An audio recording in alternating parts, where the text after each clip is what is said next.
Welcome back to a brand new Civ 6. Your doctor might prescribe it to you as a Civilization 6 video, and if you've read the title, you'd know that today is a lazy day for me.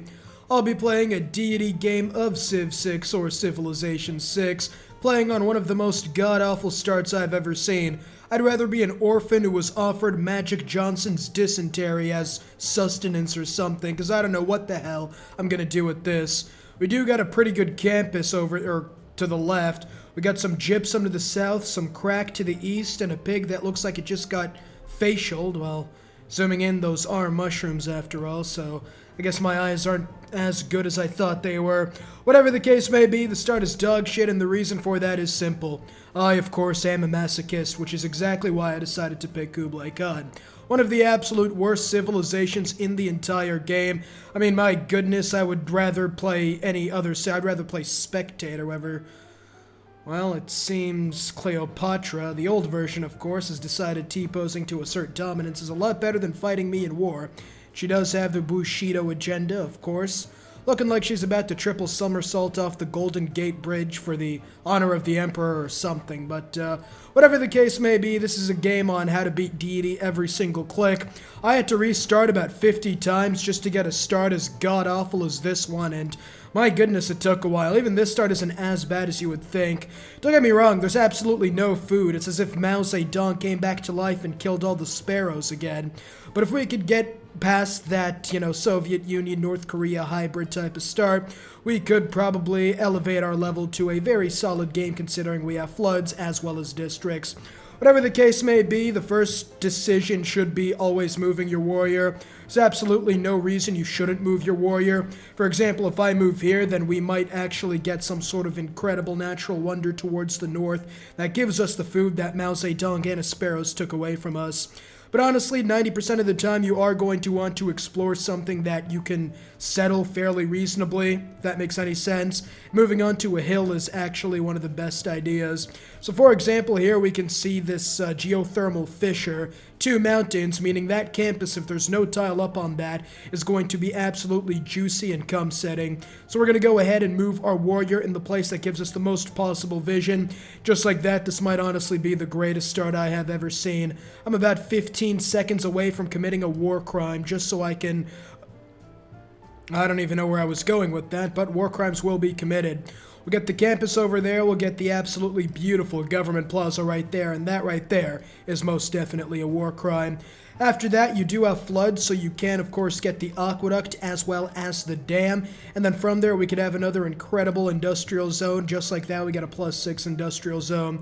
Now this game, click every tile on Deity, I'm assuming I've got the proper title name, of course, is going to be for a science victory, mainly because that while I'm playing Kublai Khan, intentional of course, considering that this man probably shouldn't be in Civ, probably the only Chinese leader available during the New Frontier Pass who they were able to dredge up from the dead, giving him one of the worst abilities of all time.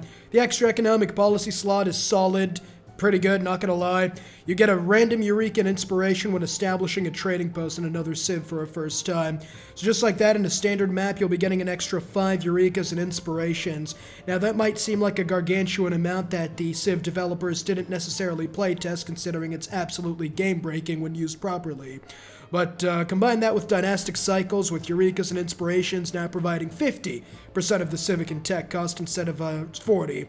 I know, resounding success for all Kublai Khan Chinese Empire enjoyers. Instead of 5 turns to research a tech, it'll now only take 4 turns. Nothing short of sensational work.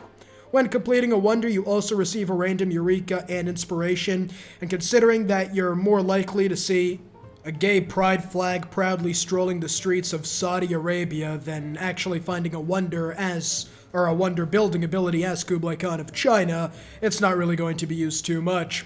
After that, we have one of the greatest unique units of all time, the Crouching Tiger. Nothing short of the best unique unit, not only in Civ 6, but in Civ ever. You know what? I'm going to take it a step further. That's right, I'm going there. The best unique unit in any game. Paradox, Civ 6, main character in Call of Duty, doesn't matter. The Crouching Tiger is nothing short of sensational, with a range of 1, being able to get absolutely trounced by a no-promotion horseman. Truly one of the greatest unique units of all time. After that, you have the Great Wall, which with no tourism abilities. At the end of the day, Kublai Khan is probably one of the worst civilizations in the entire game, and I'm gonna make him work. Now, it's been 5 minutes and I haven't settled a city, so for those of you who are still in the video, holy fucking shit, you must have nothing going on in your life. We're gonna go ahead and settle. Now, settling is probably the second most important thing in the game. You are usually going to want to settle on a place with decent food and production. Moving down here to settle on the gypsum would be good, because it would give me 2 food, 2 production, a gold, a goth titty girlfriend, as well as, not to mention, I will be able to get the gypsum luxury resource for free. Now, the thing is, I really do want this campus, and this industrial zone will give me a lot in the mid to late stages of the game, so settling on top of this tile, which will become a 2-2 tile, is going to be incredible. Always settle on Plains Hills if you can, because it'll get 2-2. If I settled on the woods would be removed, so it would be 2-1. The crack pipe would give me 2-1-1, but I'd rather have the production than the faith in the early game. After that, we can also get a really decent thing over there. A commercial hub, you could get a holy site, but if you're not going for a religion, a holy site's just useless, or a culture victory or anything like that, so I'm going to go commercial hub. After that, we get a +7 industrial zone, and here in the city of Beijing, it's time for the first build order. Now, most people will tell you should go Scouts on Deity, but I would be rather caught dead than build any sort of scouting utensil in this game. Now, the reason I don't like scouts is because, well, on Deity, I suppose. Multiplayer and lower difficulties, they're completely fine. And honestly, if you start a scout on Deity, it's not as if, the game is ruined, it's over. You might as well restart because you just made a critical mistake that will cost you the late stages of the game. Now, it's mainly because that on Deity, the AI starts with an insurmountable lead with about 5 units, 3 settlers, 2 builders. By the time you get a scout, which of course you are only going to want to scout for a few reasons, to explore different cities, find civilizations, find city-states and tribal ruins. I did a sort of mathematical experiment, not exactly the pinnacle of scientific calculations using the scientific formula and all that, but I had a game where I used my start, which is double slinger into warrior. I had a game where I started scout, then I had a game where I started double scout. In the games where I settled Scout and Double Scout, I got an average of 1 more tribal village and city-state envoy met, I suppose, which is fine overall, except for the fact that it doesn't really give you too much when you take into account that getting 4 units will stop you from getting early raided, because on Deity, the most important thing is to not get your asshole turned inside out by the first civilization you meet. Now, the scout, I guess, isn't the worst thing in the world, but again, you're only going to get the tribal villages and city-state envoys that are in your surrounding area because the AI starts with so many units. Now, again, you could say you want to meet a lot of civilizations early, and even that's not a really good idea, because if you decide to ignore the articles of the Geneva Suggestion and go on a warmongering path on your own, making Genghis Khan look like the pinnacle of peace and stability, then you are going to want to meet as little civs as possible, because if you completely eliminate a civ, they're going to be looking at you like you are literally Hitler, which in this case you probably are. Whatever the case may be, in my opinion, it is better to just get out, excuse me, I'm suffering from a schizophrenic episode, it seems, but it's best to get out an early military and then get started on the economy, and then you could use those military units to explore until you reach natural barriers, and again, you really only use them for settling in this guide, I suppose. Now, I did pick the worst start and the worst civ because I want to show that you can win this game, no matter how, I guess, awful you are. Like, this isn't a good start on Deity, and I still probably win. I'm fairly confident. Now, for the tech path, it's almost always best to go early archery, especially if you're new to Civ or the higher difficulties, just because the archer is pound for pound the best unit in the game. These asshole pluggers will absolutely dominate any sort of war, especially if you get to early slingers, allowing you to stop a force about 10 times the size, making you look like Alexander going up against Darius. It'll be an absolute massacre. Of course, depending on the different techs you have, for example, the campus is extraordinary, might be getting a nice and early campus, which would be exquisite. Mining, of course, if you do have a few mineable luxurious resources. Of course, looking around, I have forests which require mining, truffles which require humping animals, tobacco, which requires irrigation, and gypsum, which requires mining, not to mention the campus, commercial, hub, industrial zone, so I'll want to get all those early technologies. So I guess I'd recommend going archery just in case you meet someone nearby. From there, I would probably go writing, into mining, into irrigation. Mining is a little more important than irrigation, in my opinion, unless you're going for the hanging gardens, which, again, don't go for wonders on the higher difficulties. A lot of the times you'll just miss out on them. And even if you do get them, you are going to be wasting a lot of time that you could spend catching up on the amount of settlers and the technologies the AIs will have. I think this is probably a good opportunity to say that, well, these, of course, are all in my opinion. If somebody comes and says, no, building wonders on Deity is the greatest thing alive and TheCivLifeR might be a few chromosomes short of 23, then, well, you know, opinions, I guess. But this strategy will help you win on Deity. Of course, most of the time you're going to be wanting to work some sort of food tile in the early game, but considering that, again, Mao Zedong and his damn hatred for sparrows kind of screwed us over a little bit. Cucked us Sneeko style in this one. We are only going to be able to work the 1-1 tile. We're going to, next turn, of course, we're going to go get that tribal village over there. Nothing short of... early Empire is not bad, especially considering I probably wouldn't have gotten it, considering my people are making a whopping 2 units, I guess, or 2 population. I don't even know what the hell I'm saying, man. I am extremely tired. Whatever the case, we meet the city-state of Jerusalem. We didn't get an envoy towards them, which means another civ is nearby. There it is, Katarsia. Boys, keep your eyes they're up there, despite the fact that she's looking at your scrotum. It's best to show some form of civility to the people who don't, I guess. It's an ancient Chinese proverb, of course. Now, you do want to plan out your second cities, of course. This is an extremely good location, just because you could settle the geothermal fissure for the free science and get another beautiful +4 campus right up over there. After that, you are essentially going to want to settle as many cities as is possible. Just squeeze them in there. Plan them out, even if you're probably not going to get them like this one.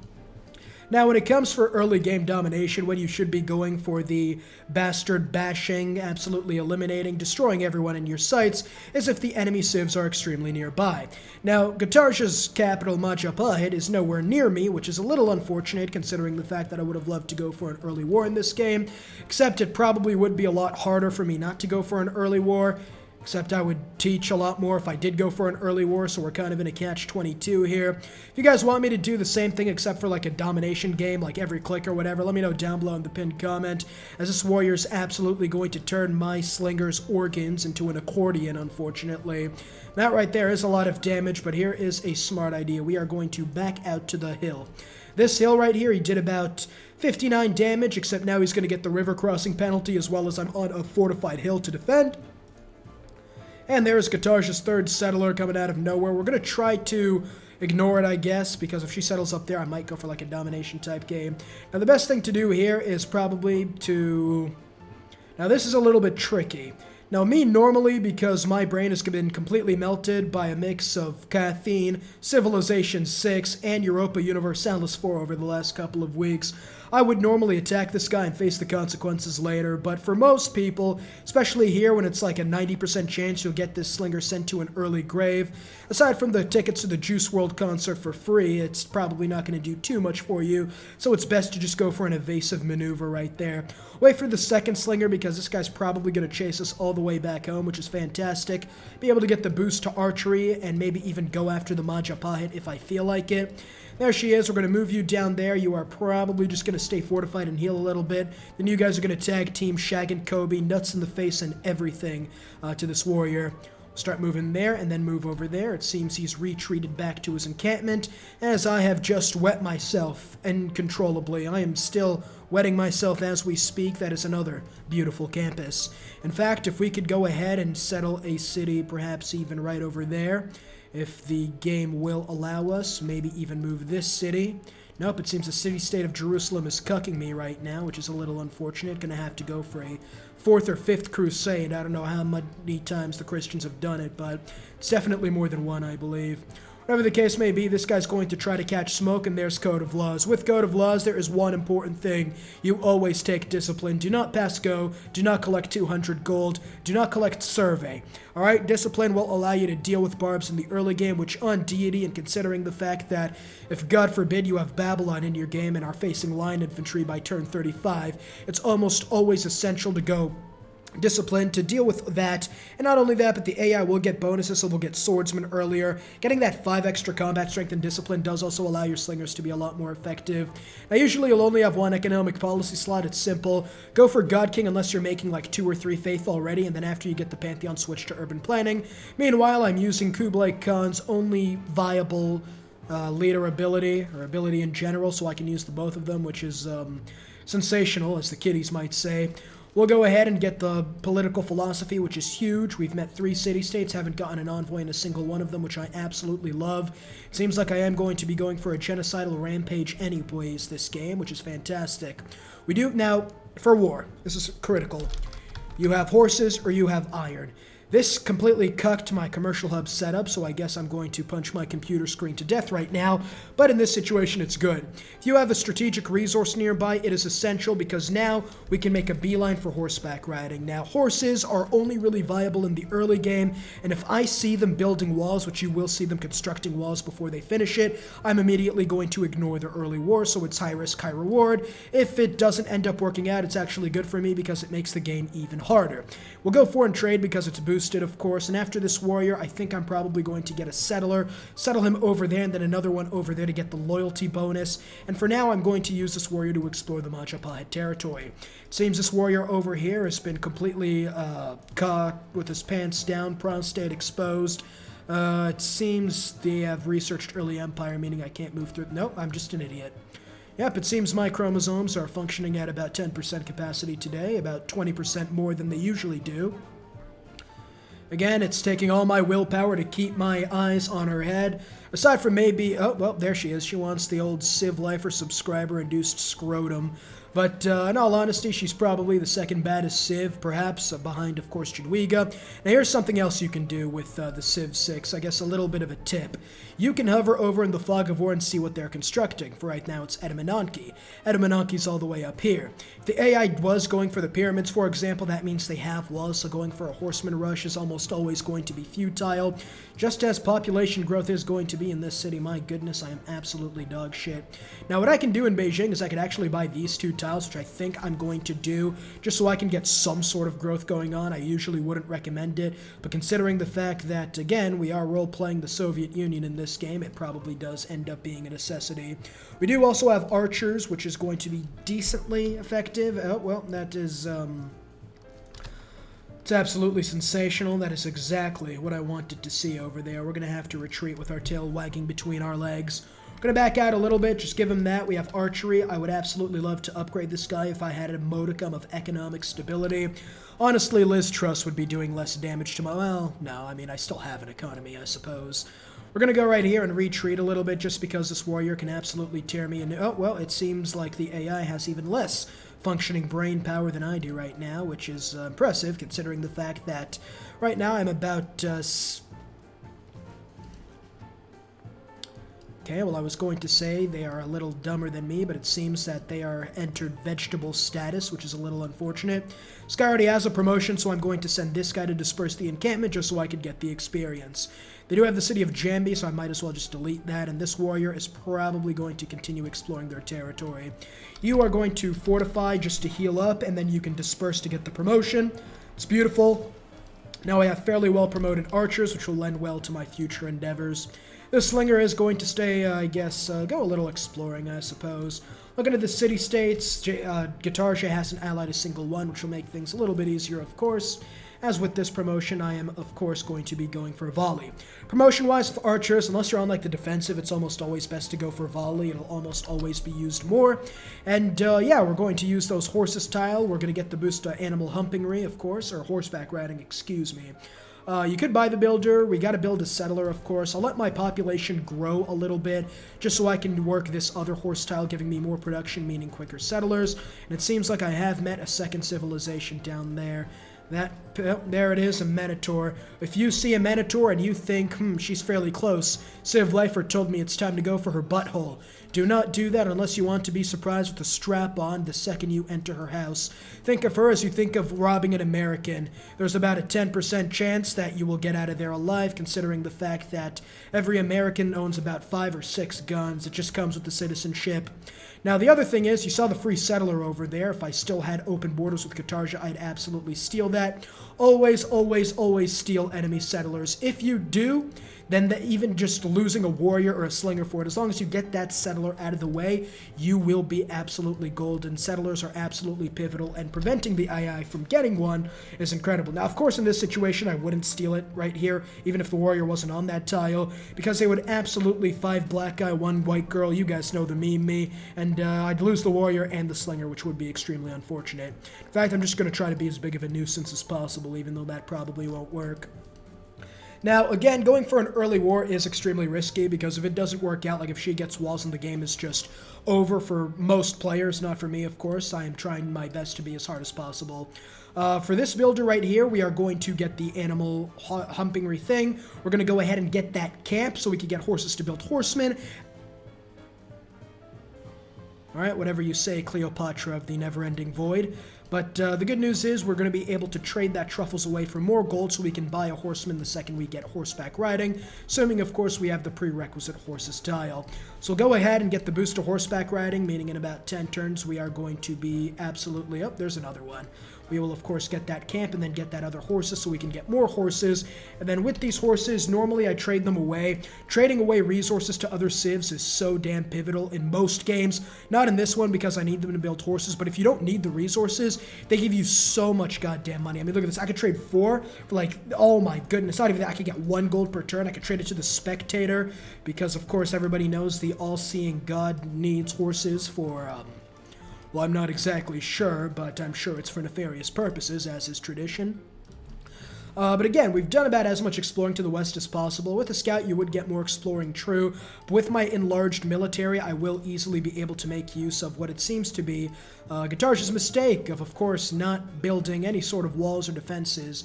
Military strength is about 75, which is wet paper towel level. Colonization is going to be used instead of urban planning. For the most part, I think that's fine.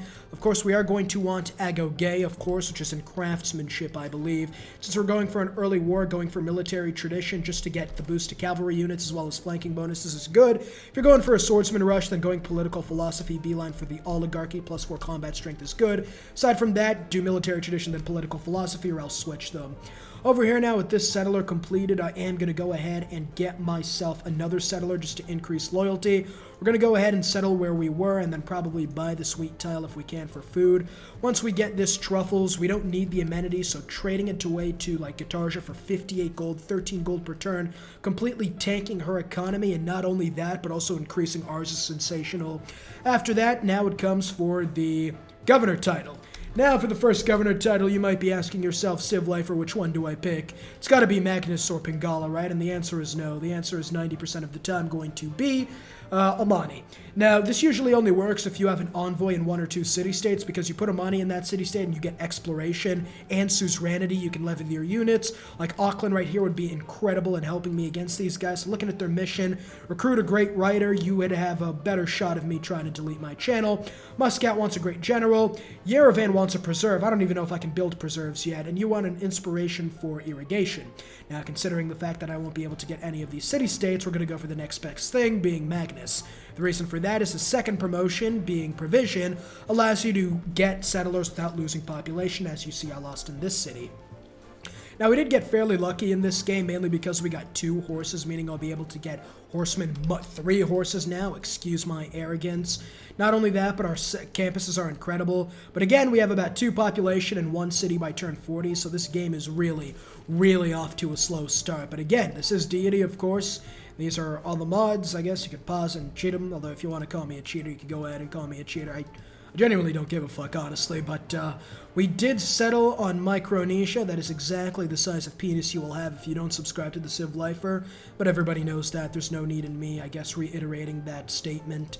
We're going to go ahead and upgrade the slingers to archers because archers are some of the best units in the game, and that is the ancient era going to the classical era. I'm hoping Katarja's in a golden age just to make things harder and show you how to win a domination without a golden age.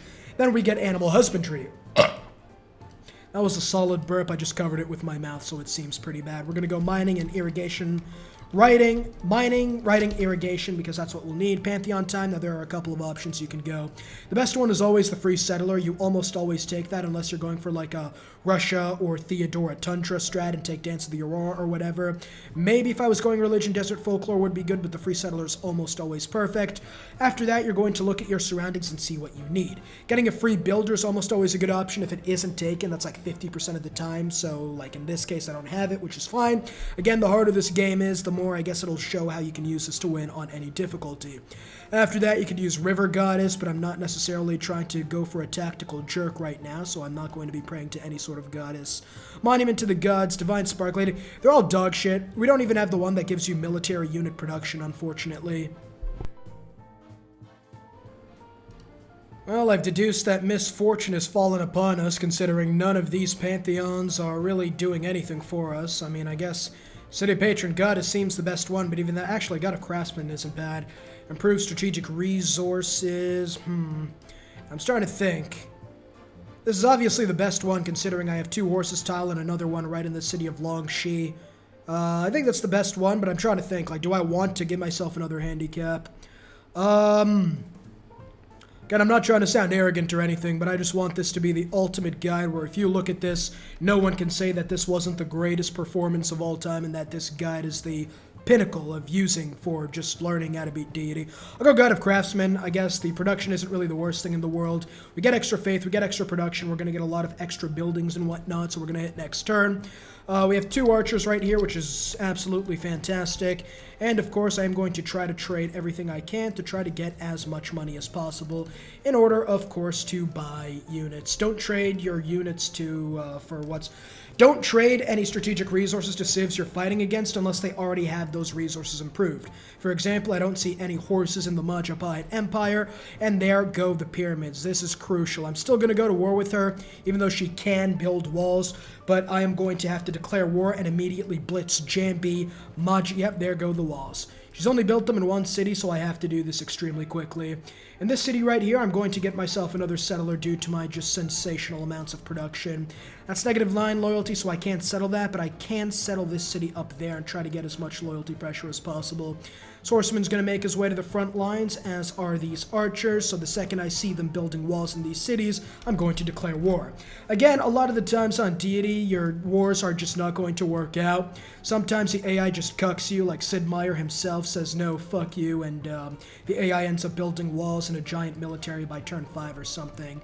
If that ends up happening, there's literally nothing you can do, and by that I quite honestly mean there's literally nothing you can do. As we enter the classical era right over there, and a lot of the times you're just going to have to skip out on those. There's military tradition, meaning I can now go ahead and plug in the military tradition policy card.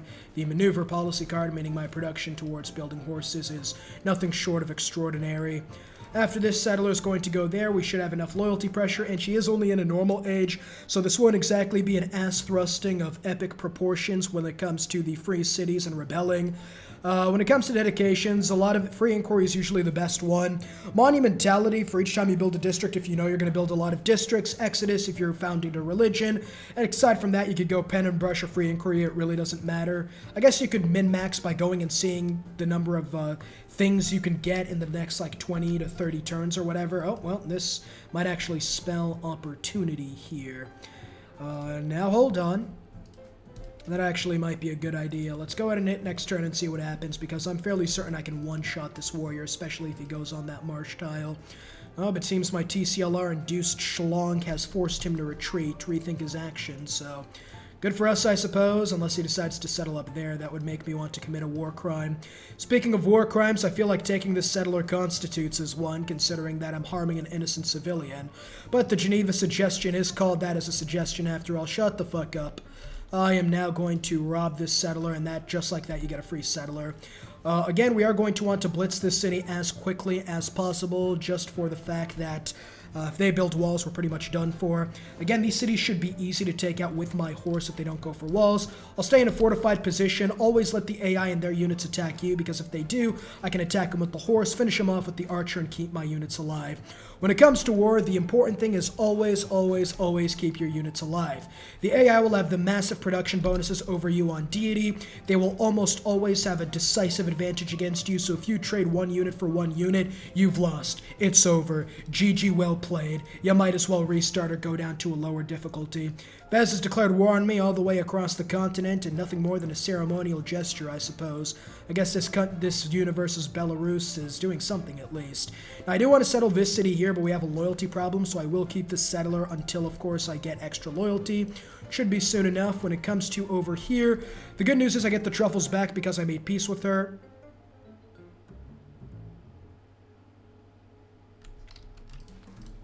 I did not think I was able to trade luxurious goods when I was at war with somebody, which is extremely peculiar. All right, then. You already have that. Well, that kind of sucks, nutsack, doesn't it? Whatever the case may be, we are going to keep these guys fortified, of course. The second I see those walls start being built in any of these three cities, I am going in. I am not waiting for that horseman, nor am I going... Actually, I'm going to build another one. Build more units than you need, of course. Losing unit, or if you have more units than you need, it's not necessarily a waste, because it essentially ensures, I suppose, that you will always keep you'll win. It's better to overhit than underhit and not get anything from your war effort.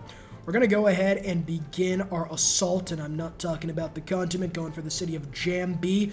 I will settle the settler after I take Jambi because we would be fine loyalty-wise. Now, I almost always like keeping my units on a farm tile, just so if they get low enough I can pillage it.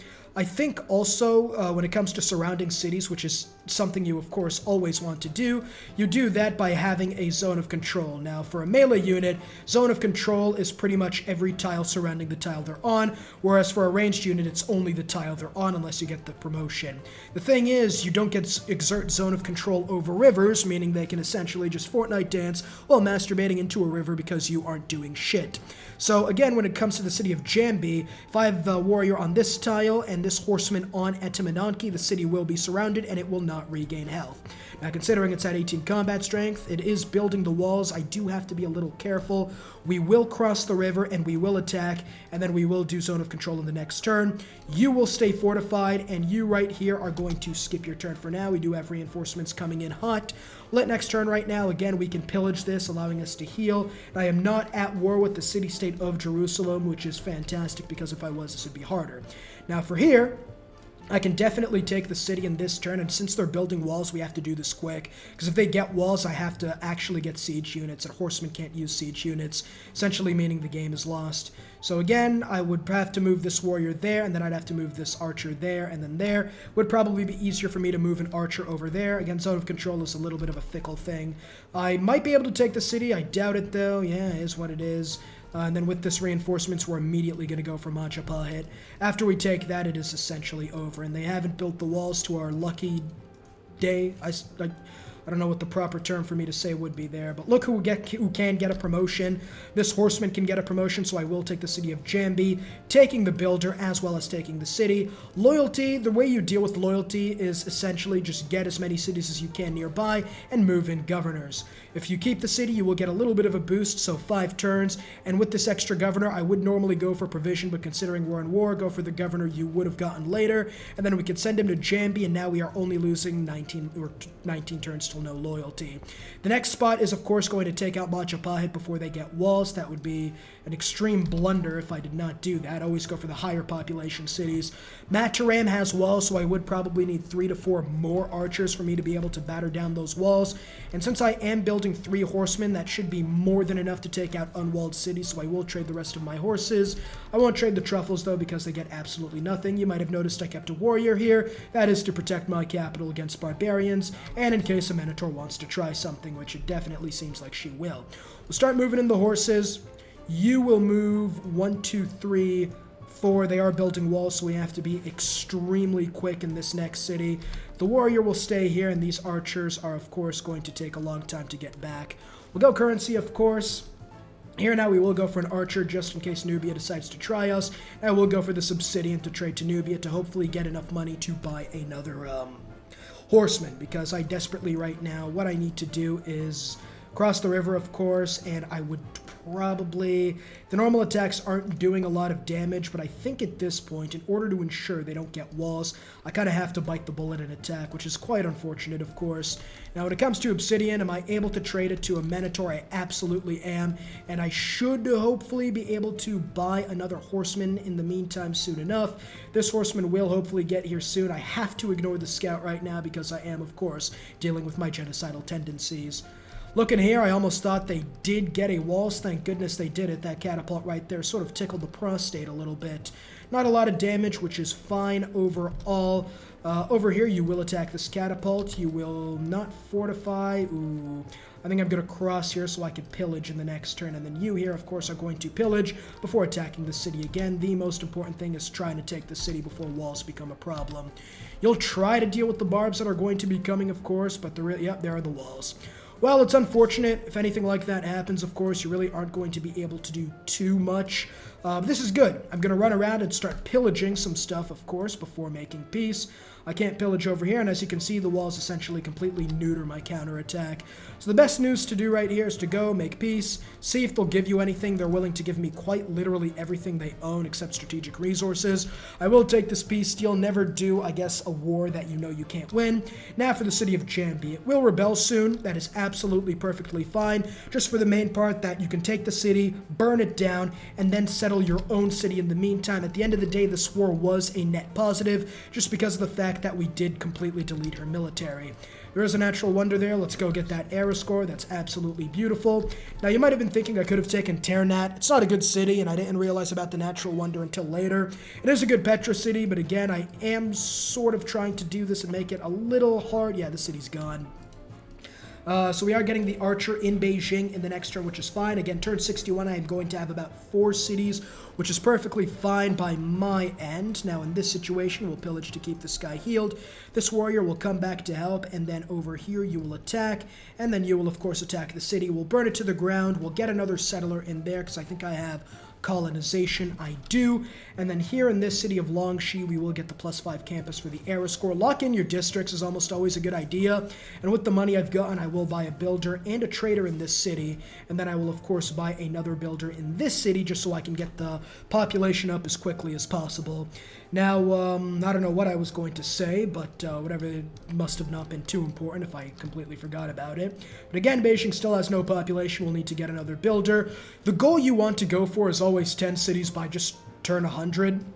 The reason for that is fairly simple, I think. It's because that I have never lost a game if I had 10 cities by turn 100. Like, absolutely, like, it's just a foreign concept to me. We'll, of course, trade the luxuries where we can. I'll trade the horses. I really don't need them anymore. Getting money is absolutely imperative to these strategies. This trader will go to my capital because it will, well, I don't have surplus logistics, will eventually provide me the most amount of food, and building a road system in this rough terrain is a fantastic idea. Now over here, this horseman's just going to cross. We'll surround the city. That's how zone of control works. We'll hit next turn. Gitarja's doing the wonderful service of, I suppose, dealing with the barbs for me. Then here I can, of course, pillage, finish off the city, and since I know I can't keep it, raise the city to the ground, and then I will keep a defense force here just in case she decides to come after me. If she does, then I will steal that settler and go for round 2.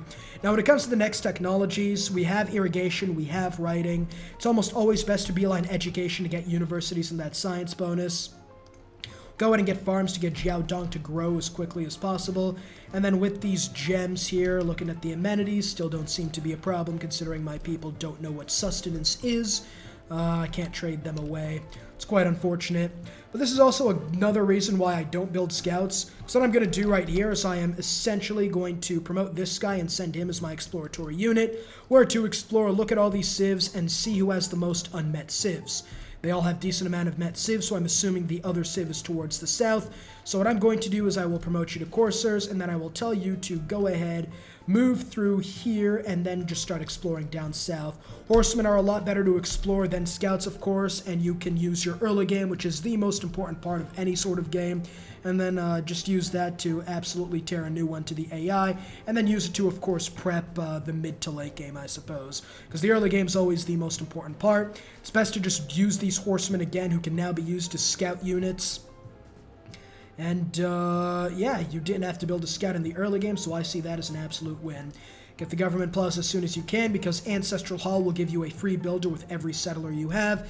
This settler right over here, I'm going to go ahead and settle him up there in that city.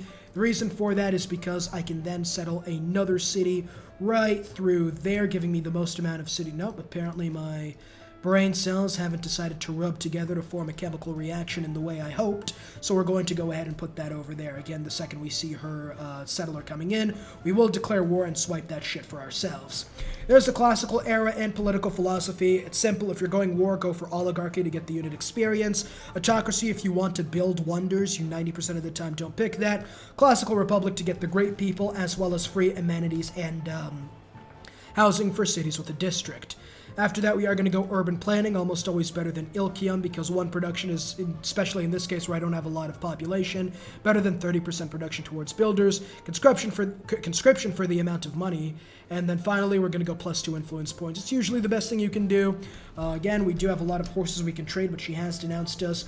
Grievances should decay well, I was going to say fairly quickly. I didn't realize that I had a metric ton of grievances. It seems I've committed the Holodomor against her people, which is quite unfortunate. Gonna use this guy to probably defend against those barbs first. We'll get a mine up there, get a boost to apprenticeship, and then go get more horses to trade away. Settler, of course, going there should be fine as I continue to grow my population. You will move there and deal with the barbs first.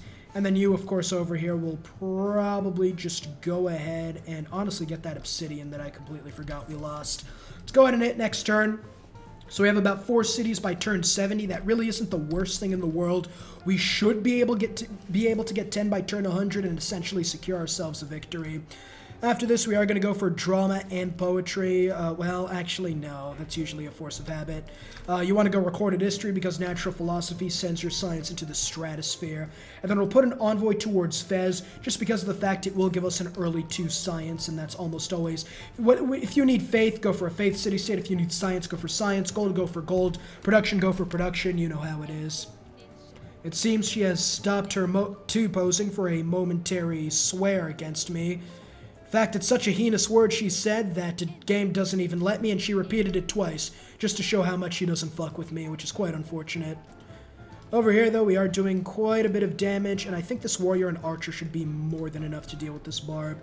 We are, of course, going to go for the Ancestral Hall, and I will do my best to, I was going to say buy a unit. Pingala here we will send to Long. She is about to finish the campus. And then promotion-wise, I'll go surplus logistics just to increase growth in Beijing, and the trade route food we get in Longxi. We'll hit next turn right now. Gatarsha just decided to hit the LeBron, the thing he does after he hits like a clutch shot or whatever. Still try not to stare at her tits, but the situation is in vain, might I add. Here, I think we're going to have to use the archers because I did see swordsmen, and yup, they decided to send the entire armada against me, which is quite unfortunate. Changsa will get started with the builder. You will go over there, and I will make sure that no settler moves into my location. In this situation, we are probably just going to have to fortify on, like, the top of a hill or something. There we are. We have done absolutely. We're going to have to retreat now. You are going to attack. You're going to cross that river. And then I am, of course, going to have to send even more reinforcements to go after them. Now, usually in Barbs and Clans, you can pay for the Barbs to go away. But that's what pussies do, number 1. And number 2, I can't do that because there does seem to be a bug in the Barbs and Clans game mode. You will stay fortified, and then you will step back and fire up through there. As you can see, this game isn't exactly the most effective start for the most part, but that's A-okay. Just shows me that my strategy is going to work even harder. We'll hit next turn right over here. The Barbs are going to cross into the city of Beijing. That's perfectly fine. Barbs will never be able to take your capital, so it's actually imperative for them to just start suiciding against me. We finished the settler in Longxi, which is sensational. We'll go ahead and get ourselves a builder. Then we'll send an envoy towards Auckland, maybe. Production in the capital seems good, although Muscat will give me more gold, which I think is a little bit better in the early game. Horsemen are probably the best defensive units as opposed to swordsmen just because of the fact that they can move around so quickly.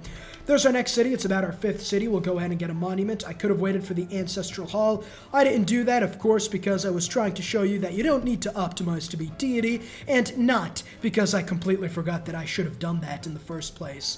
We'll go volley, of course, and then you will go ahead and wipe this guy off the face of the planet.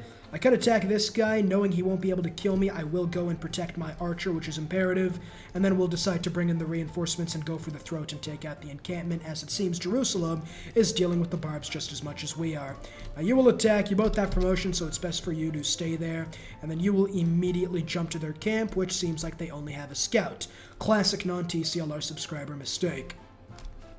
It's fantastic. Oh, well, it seems the scout has decided to evade the women and children that were in the encampment. That's A-okay by me, of course. This city right now, I think the best thing to do is to get ourselves another builder. The other thing is you also want to beeline feudalism soon after, because serfdom giving you 2 extra build actions essentially almost like it gives you a free builder every time you build a builder. Kind of. The math doesn't exactly fit there, but that's usually how I think about it. Now, the reason I haven't worked on getting the food in Changsha is because there are, well, quite literally no food tiles until now, where I saw this beautiful 2-2 tiles that will help my people grow just well, it seems I am mistaken, because it does not seem like... 24 turns. That is much better than 0. Continue getting your settlers. Getting 10 by turn 100 is, in my opinion, more important, and we'll get a Mahdi now, because we can set her to the city-state of Fez to give us some exploration, as well as give us a nice suzerain. Again, I covered my hand with my mouth. That burp was at least 1 teranewton, so don't go thinking I don't burp loudly. Get the builder in Longji. That's absolutely stuff of legends. Then over here, I think the best thing to do is probably to get an aqueduct, industrial zone in the tundra, which I'm not going to be using, commercial hub over there to get that beautiful +4. For right now, though, we are going to go for another settler because production in this city is absolutely incredible. Getting golden ages is nice, but they're not necessary, if that makes sense. Getting golden ages do give you loyalty bonuses and stuff like that, and they would be important in getting this city, but they're not, like, necessary. Like, you could go through an entire game where you're only in a dark age and still easily win that game without too much difficulty. Well, not easily, but you'll still be able to win without too much difficulty. We'll move up there, and it's time to go ahead and get started on our next cities. Again, the thing with cities is try to keep them as close together as possible, because of the fact that the more they're clumped up together, the more you have their nuts to each other's butts, the more they will get from district adjacency bonuses, for example. This right there makes me extremely wet right now. It's absolutely Niagara Falls down my urethra. And then from there, we can, of course, not get any more cities up north, which is quite unfortunate. But getting, for example, a commercial hub over there is going to give us even more production. And then here, I think the next best thing to do is aqueduct. That right there will be a commercial hub, and that right there will be another industrial zone. Just like that, we have 2 massive industrial zone cities. But wait, there's more. Billy May's coming in with that beautiful extra aqueduct. Again, districts, you kind of have to memorize which gives adjacencies to what. It's not something that you'll, like, be able to learn from turn 1, but just, oh my goodness, oh my goodness, oh my goodness. I had to say that 3 times because of the ejaculatory fluid that'll come out of my penis. Of course, I have to be as... I guess I have to let out the steam somewhere. I apologize if it does seem like I'm not on top of my game today. That is because it is Ramadan and I have not eaten for the past, well, at this point it would be 16 hours, and I'm this close to jumping off a bridge or whatever. Now, over here, I am going to... I don't even know what the fuck I'm doing. Listen, bro, this is probably a bad idea to do this video today. I could go for another builder, which would be a fantastic idea, aside from the fact that, well, it probably won't help me out too much. In fact, I think the next best thing is just to get myself a campus, get that +2 over there through the geothermal fissure, and then you will continue exploring to get that beautiful tribal village. You absolutely know what I'm about to do right now. Everybody hold on to your horses, because this right here is absolutely about to be the most mid-industrial zone you will ever see. Holy crap. We could even get like a diplomatic plaza over there. You get that industrial zone over there. Holy schnapsel. I just created a new word, put that one into the English dictionary, and that +4 is looking mighty thick, submissive, and breedable, might I add. You are probably just going to go back there so we can kill any scouts that decide to come up north. But I think in the next turn we will be able to secure suzerainty of Fez, allowing me to get the first bonus because they only have... Oh, no. Well, it says I'm suzerain, but apparently this game is still bugged. I can only imagine what happens on consoles, where people in vain try complaining to the devs about how bugged console is. Like, if this isn't bugged in comparison to console, then God help your souls or whatever. Again, we are going to want the most amount of cities possible. 1, 2, 3, boom. I will probably do it there because that seems like an incredible quarry tile, and this is sort of curving left. Again, you will, of course, want to settle as much on rivers and lakes as possible just to take the free housing, just because of the fact that housing is key in this game when it comes to settling cities. In fact, I think I am going to settle this city first just to stop a Minotaur from being able to settle a city up north. I could get the +7 campus, which would help my science out tremendously, but again, the campuses can wait, just get as much science as possible, and again, you get as many cities as possible. Over here, we will get a corporation just to help this city grow, maybe even just a touch. Now, the tribal village over there probably isn't worth buying gold for, but I am going to do anyway because it's kind of pissing me off. Governor title that was actually worth the gold I spent. Now for secret societies. There are 3 secret societies for you to pick from: Owls of Minerva, Void Singers, as well as Vampires. Hermetic Order is a troll pick, of course, that only the most brain dead do. And I don't mean to be disrespectful to anybody who says that, but the Hermetic Order is absolutely disgusting. Owls of Minerva is absolutely a good mid-option if you don't have anything else to do because they give policy cards and stuff like that. Void Singer is something you always go for when you have a sizable amount of faith. In fact, even just getting the Old God Obelisk, which is a monument that gives you 4 faith, is really good for every city, because 25% of that with their chorus ability turns to culture and science. Now, really, Owls of Minerva, since we don't have a lot of faith, we don't have the vampires, and vampires are only really good for war, and Hermetic Order is a troll pick in my opinion. Going for Owls of Minerva allows me to get another economic policy slot, allowing me to get extra builder production, which isn't really the best, but just economic slots are almost always the best possible policy card to pick. So again, even though Ilkim isn't necessarily the best economic policy card, just having that in the economic policy slot is a lot better than not having it. I know, my Shakespearean wordplay is at full blast today. Get the fuck out of my face. Look at that. That animation's actually great. She just puffed out her titties, made me look at them for a second, and then drew back just to catch me like, aha. Kind of like the girls at the gym who try to get guys caught for staring, except this time she actually did catch me staring. We'll go get a farm over there because Changsa does not have enough food at all. And then, of course, we are going to get another city. The more cities you get, the better, even if they are not the best cities. Oh. There it is, a solid declaration of surprisal war against me. Now, that is, well, it was surprising, undoubtedly. I am at war with Fez now, which is quite unfortunate, but the good news is I can now move Amani to Jerusalem and get them to help me in the war. Now, this is perfect. I can show you what happens when an AI declares war and you're unprepared. This is why I built 4 units at the start, by the way. Just having bodies in the field is a lot better than not having bodies in the field. Sun Tzu said that in his great works, I believe. Aside from that, with these units, this guy's going to sort of make his way back through there. This horseman is, of course, going to make his way there, and she still has me denounced for about 5 more turns, and I have grievances against them now, which means a Minotaur will not denounce me again unless it is Deity. Sometimes the AI denounces you just for being on Deity, which is a little unfortunate, but is what it is. We get a free builder thanks to Ancestral Hall. It's time to get cooking, and cook I will. We'll try to trade some of this away, except it doesn't seem like a Minotaur really likes us. Waiting for 5 turns to stop the denunciation is almost always better. Now, the problem in this situation is they just have a giant amount of swordsmen. I am going to tactically... They do have that catapult. I'm going to use you against him. We may lose the city of Xinjiang just because I wasn't ready. But by the time the reinforcements get here, I can completely eliminate them and force me to give me the money they took. This guy's now immediately going to try to make his way to the front, but I really don't think he's going to get there in time. We will get a corporation over there. That is absolutely fantastic. We'll keep this guy fortified, of course. For some reason, they decided not to attack with the catapult. When it comes to sieges like this, it is difficult to know what you want to attack. If you take out the melee units, they literally can't take the city. If you take out the catapults, they will do negligible damage to the city. So I think the best thing to do is to move there, attack this guy, and then I would move out of the city if I had anybody to trade money to, which I don't right now. You will promote to battle cry.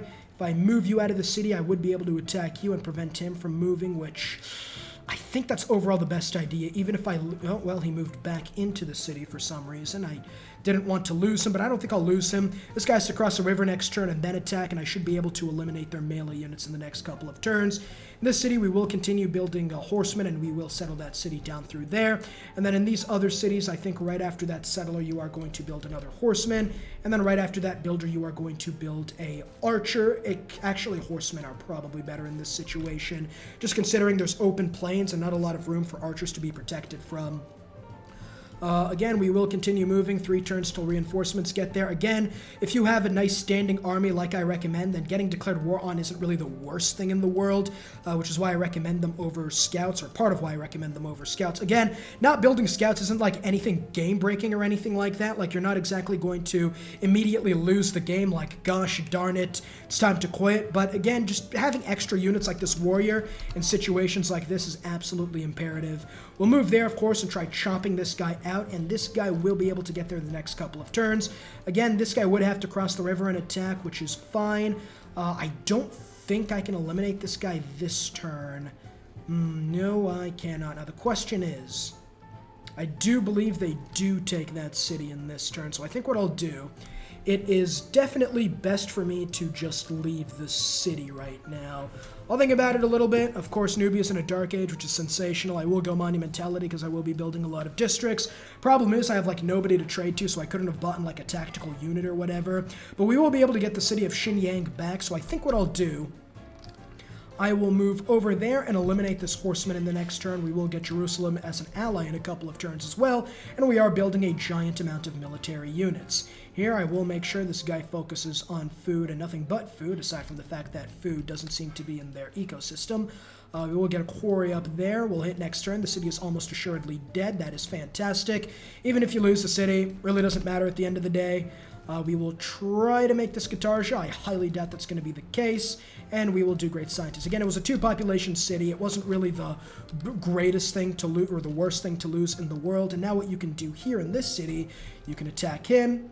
You can attack him. Now he's dead, and he should stay alive for the next couple of turns. And then over here, you stay fortified just to take up a spot.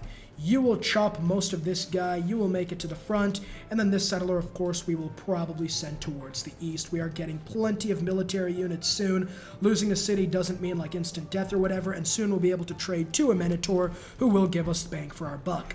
Now again, as you can see, they do have a swordsman in the city. We have to do this quick, of course, as we replace God King with natural philosophy, because once they get walls, I will not be able to take that city back anymore. The good news is I should be able to. I will move this guy 1, 2, 3, 4. I can almost definitely move and attack and take the city in the next couple of turns if need be. You will chop this guy out. You will move up there. We'll take the city of Xinjiang back well before they get that guy back. Connoisseur or researcher. Get connoisseur if you don't have political philosophy yet. Researcher in any other case if you're going for a science victory, of course. Now, the city of Xinjiang, as we now get suzerainty of Jerusalem, which means we can soon levy their military, which is extremely powerful. We are going to try doing as much damage. Of course, we are going to chop out this horseman. We will have another unit attacking in the next couple of turns. I don't want to sacrifice this guy. I don't think that we won't be able to take the city in the next turn anyway, so it really doesn't matter. We will attack this guy, of course, and here in the city of Beijing, we have more than enough units now. Just get to working on the economy. Here we will get the +2 campus, looking like the best we can get at this point. You will get gypsum. And then over here, we will have another unit soon. As long as they don't build walls this turn, the city will fall because of 3 horsemen. Again, that flood could have been crippling for me, my goodness. Again, you will back out. I'm going to have it so that almost every unit can essentially take the city this turn. You will get a promotion, but you will be able to get attacked. I think it's best to save this guy with a promotion. So there it is. Xinjiang is taken back, of course. For some reason, we are losing loyalty. I don't know why. This is our settled city, and she isn't in a dark age. I'm a little perturbed that that is the case. We'll go ahead and chop that over there, and now it's time for a battle. They've lost most of their military strength. I can't necessarily attack them. They do have man-at-arms at Jerusalem, so what I could do and what I might do is go masonry for 1 turn, buy a battering ram, levy their military. The good news is a Minotaur is now willing to trade for me, meaning I can now levy their military, which we have 30 turns to do, and I will do that soon.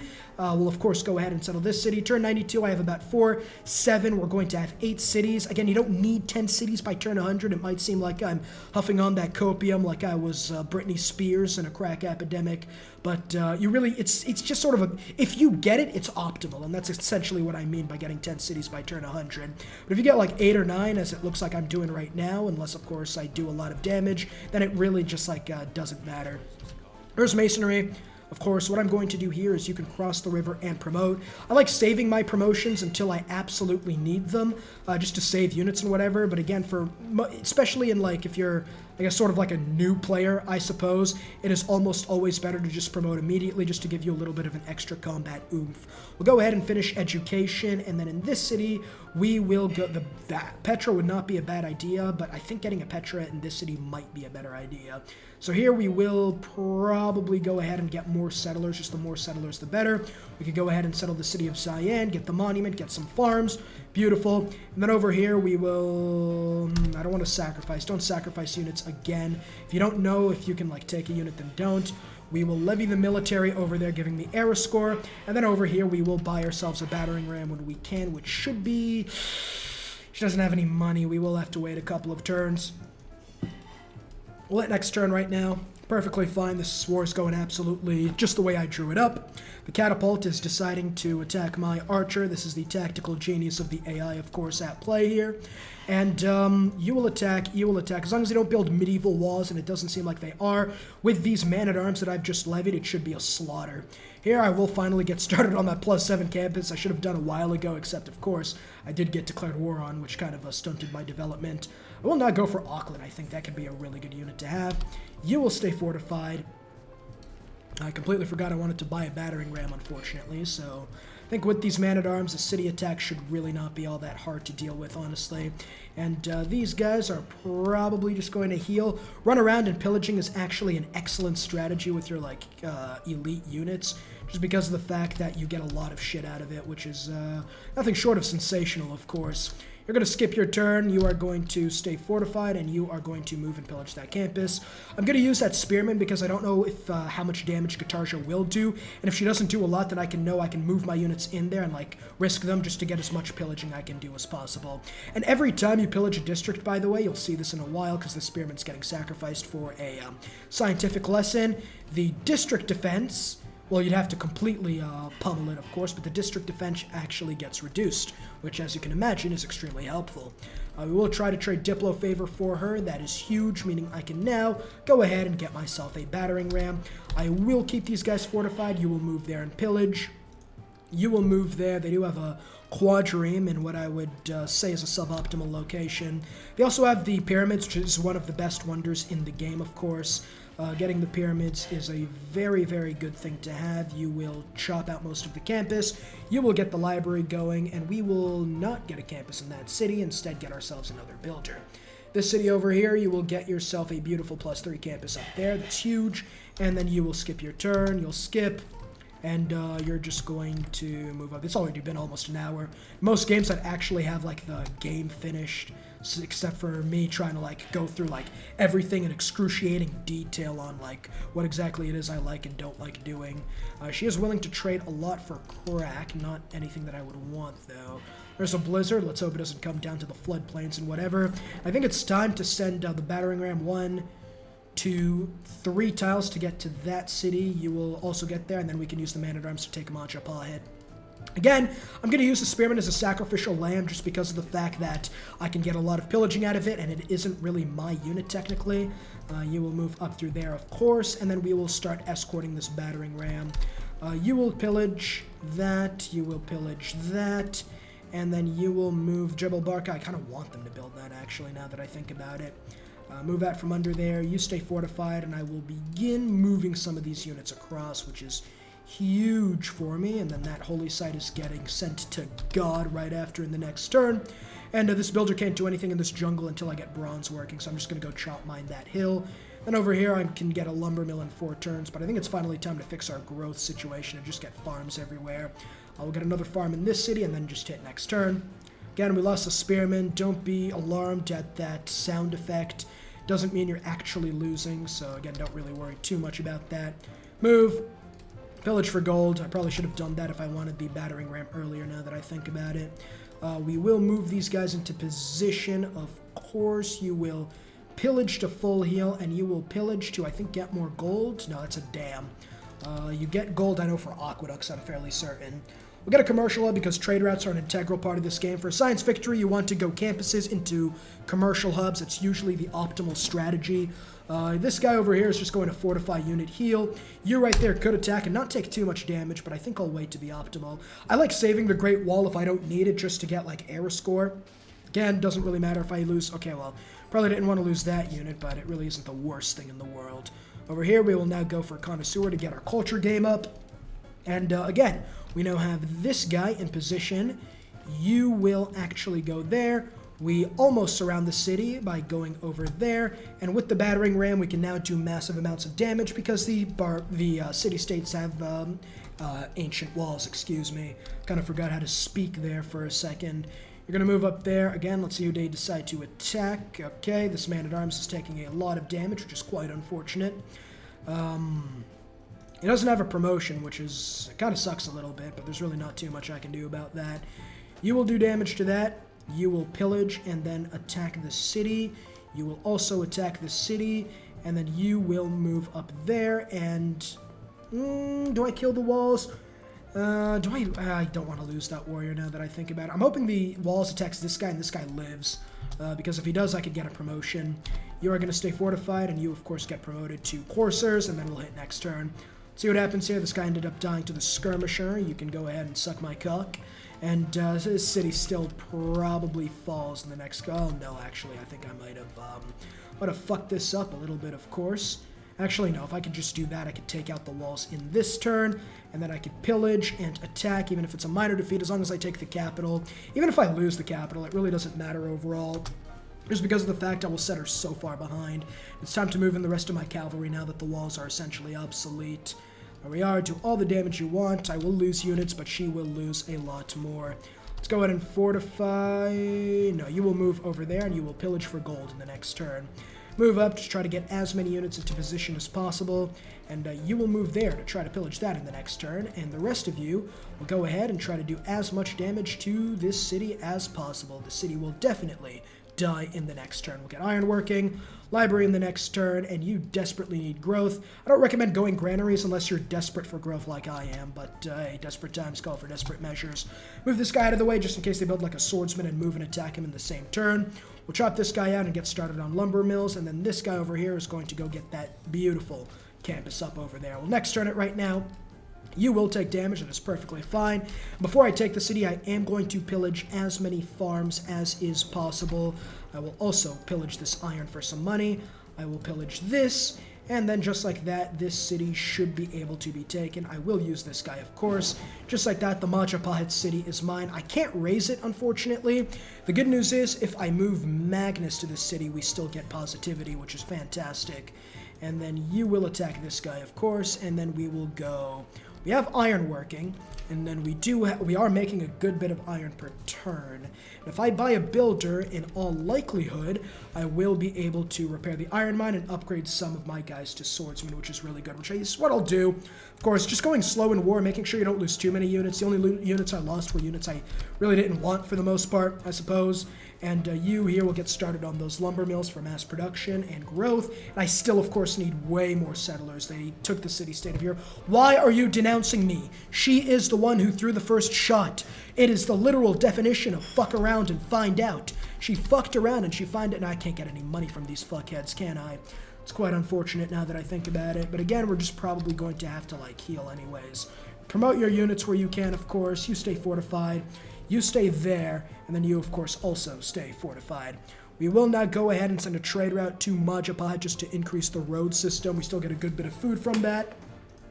And, of course, getting rice farms are absolutely pivotal to our growth for our floundering economy. And, yeah, it's pretty much what you want to do. Feudalism right now, we'll, of course, go serfdom, which is fantastic.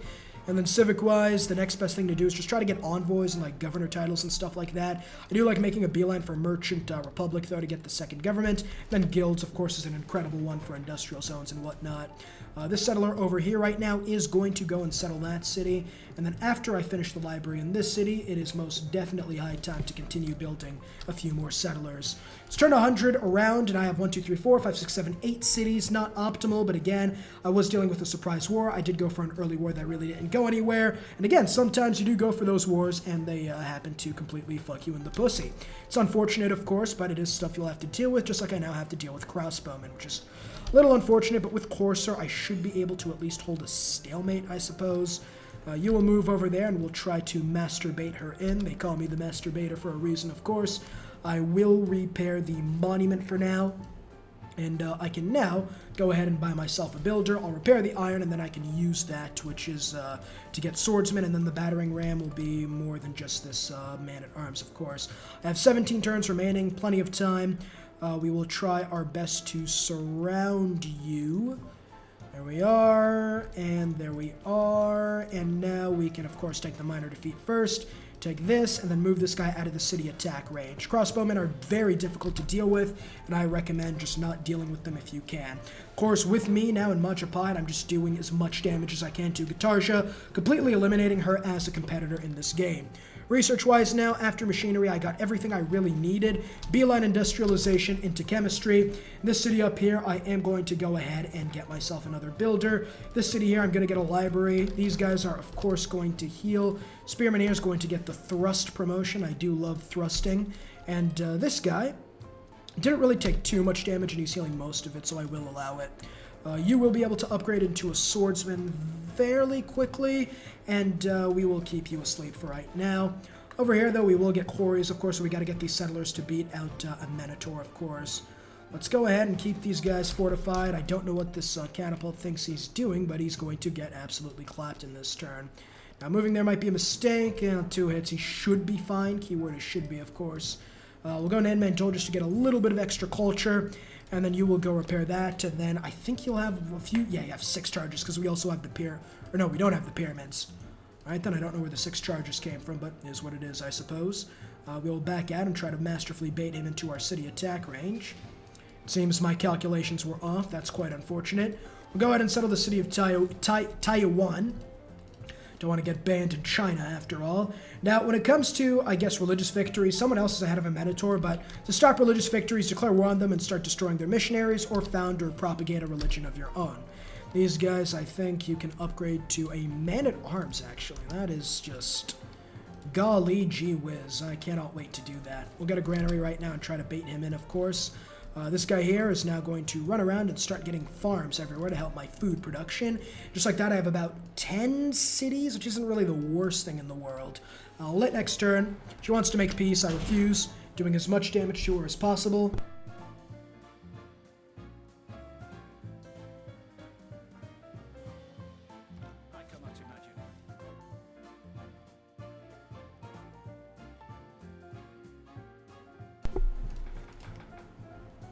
Alright, here in the city of Longxi, I think I'm going to get started on the aqueduct first things first.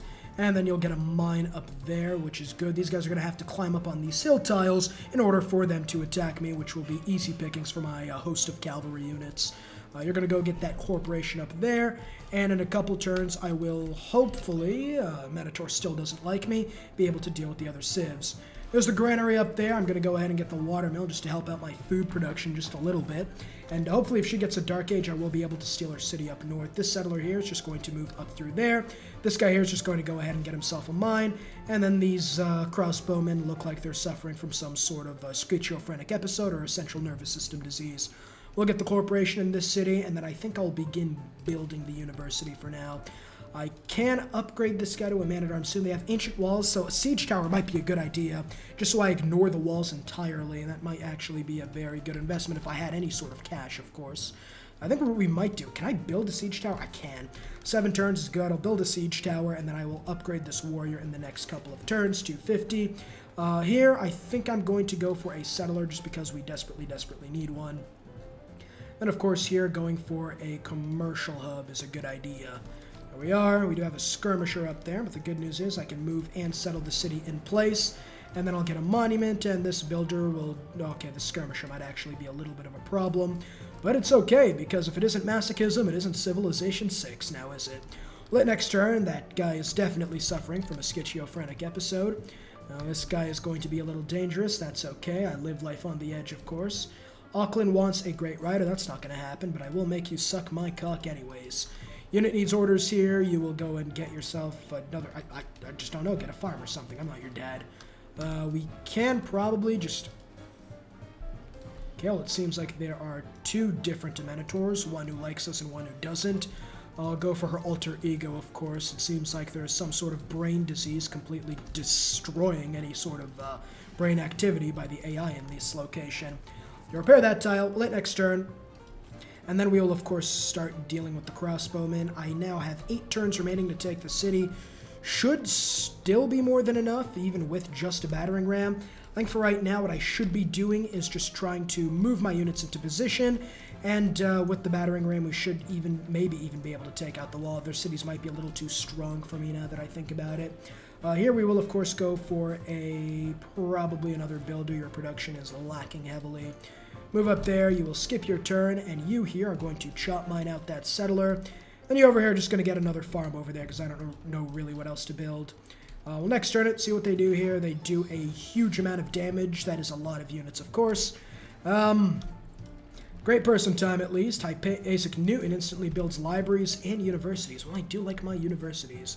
I think probably building them in this city will be the best bang for our buck, and then you could just go and get a marketplace.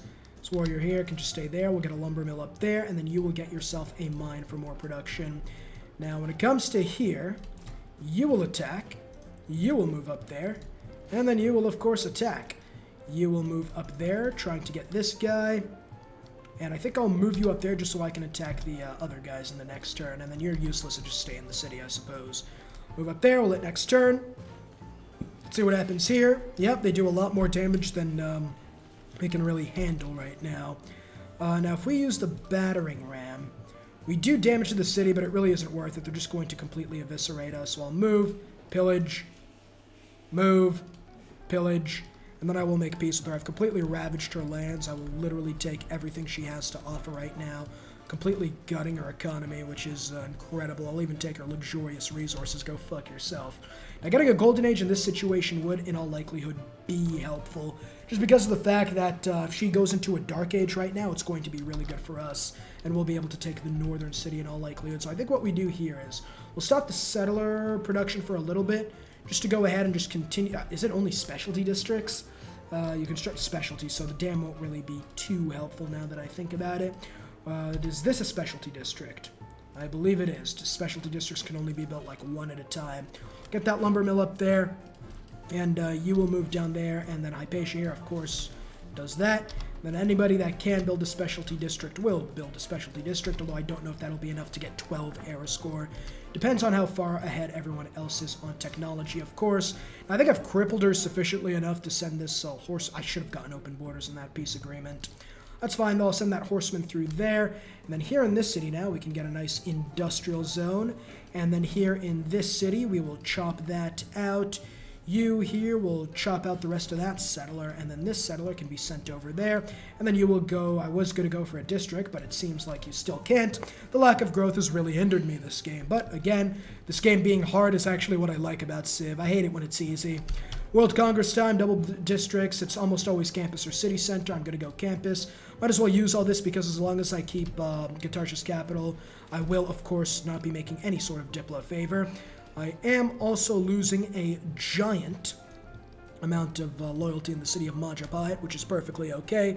If I lose it, I've done more than enough damage. I have bronze working, so I should be able to chop that.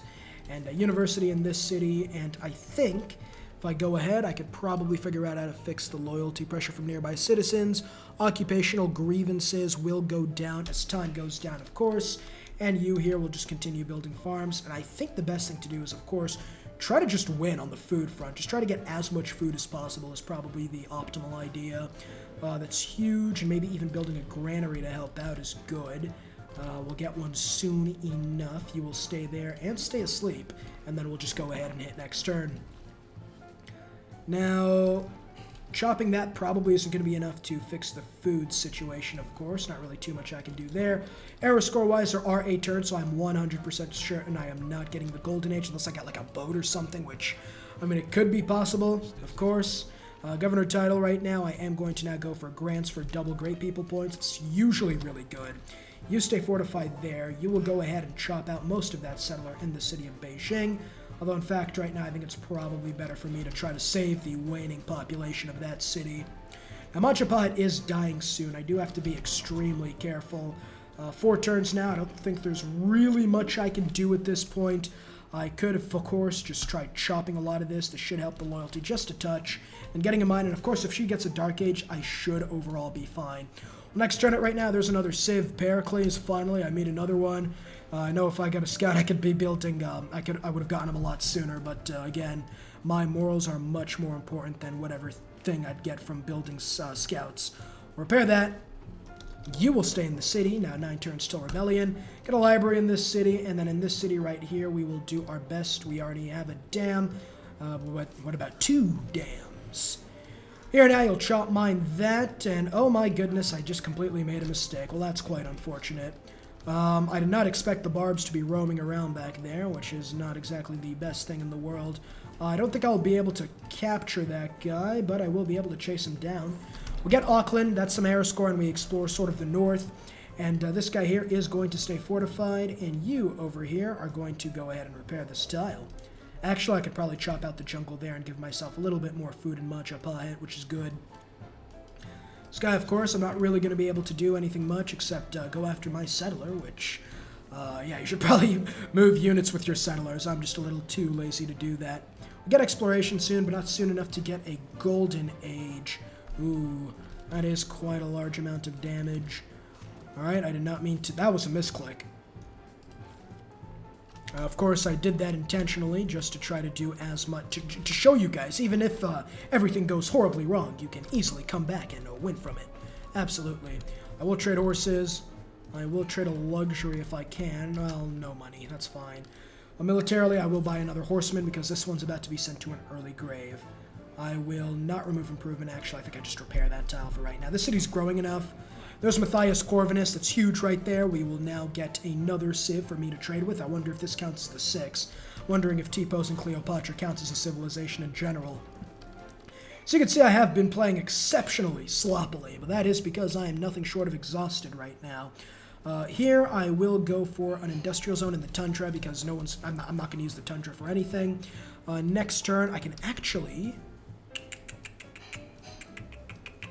patronaging. Oh, I was 1 turn away from being able to, well, more than 1 turn, but it really is what it is. I think what I do right now is I could try buying a boat. I don't think that'll give me enough era score. Well, I need a caravel at this point, so I guess fuck me and my technological innovations.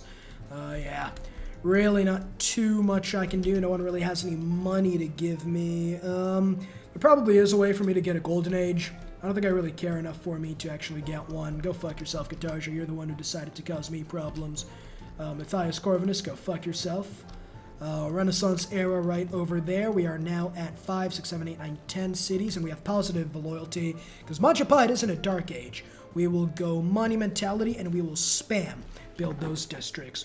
We'll chop out most of that, and then go ahead and get ourselves started on, of course...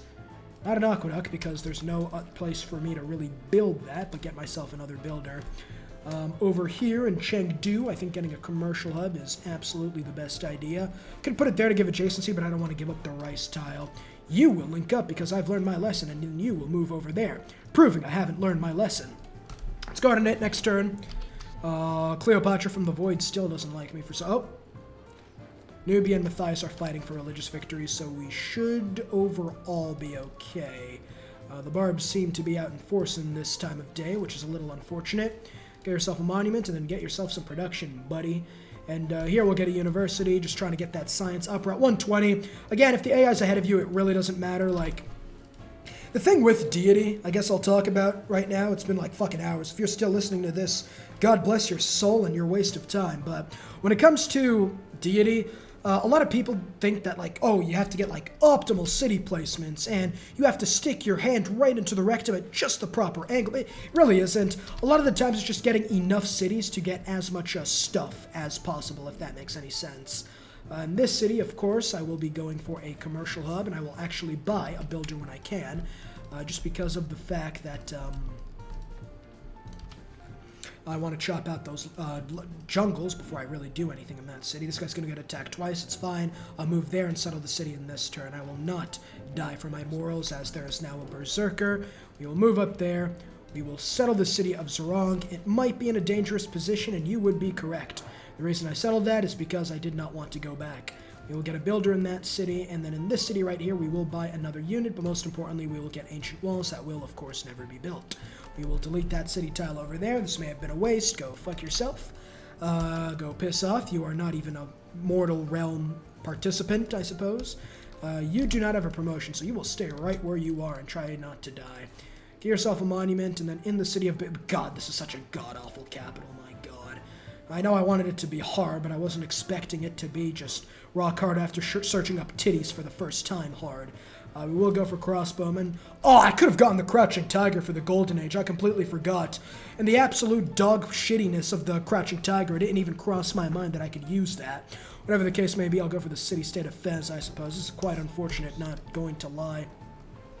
No, I'm not going to trade that. I'm not really suffering from amenities, so no reason for me to trade for luxurious resources. Here now, I will try I won't be able to get a promotion anytime soon. We'll wait till we get a large enough military to come in, go to Majapai to finally get that food production up and running. Nubia doesn't like me, of course, and I think if... Oh, this city's going to be tough to take loyalty-wise. Looking down here, it has got a governor, and it is just at 0, so I need more people. So in this city, I will trade to Matthias, my only friend. We will try to get these cities as high population as possible. Get yourself a granary, I don't even care. 3 envoys, meaning universities, will now give me even more science. You will move up there, you will move out there with this guy, and then you will buy yourself nothing because I forgot that I have absolutely no gold. You will stay where you are, you'll hit next turn. This guy is now double-fisted, sandwich, some might say, taking it from both holes. Okay, that was an awful burp. There's Merchant Republic. We'll go for a Golden Age this time around. Really isn't... I really want to try to get some of Guitarsia City loyalty-wise. This is sort of the setup I am running with right now. And then you will Major Victory that. And then you will Decisive Victory that. We'll harvest these 2 things because we're building districts on those tiles. Get a granary in this city, and here you will get yourself a mine. In fact, I think I am going to be building the Petra in the city of Longxi, now that I think about it.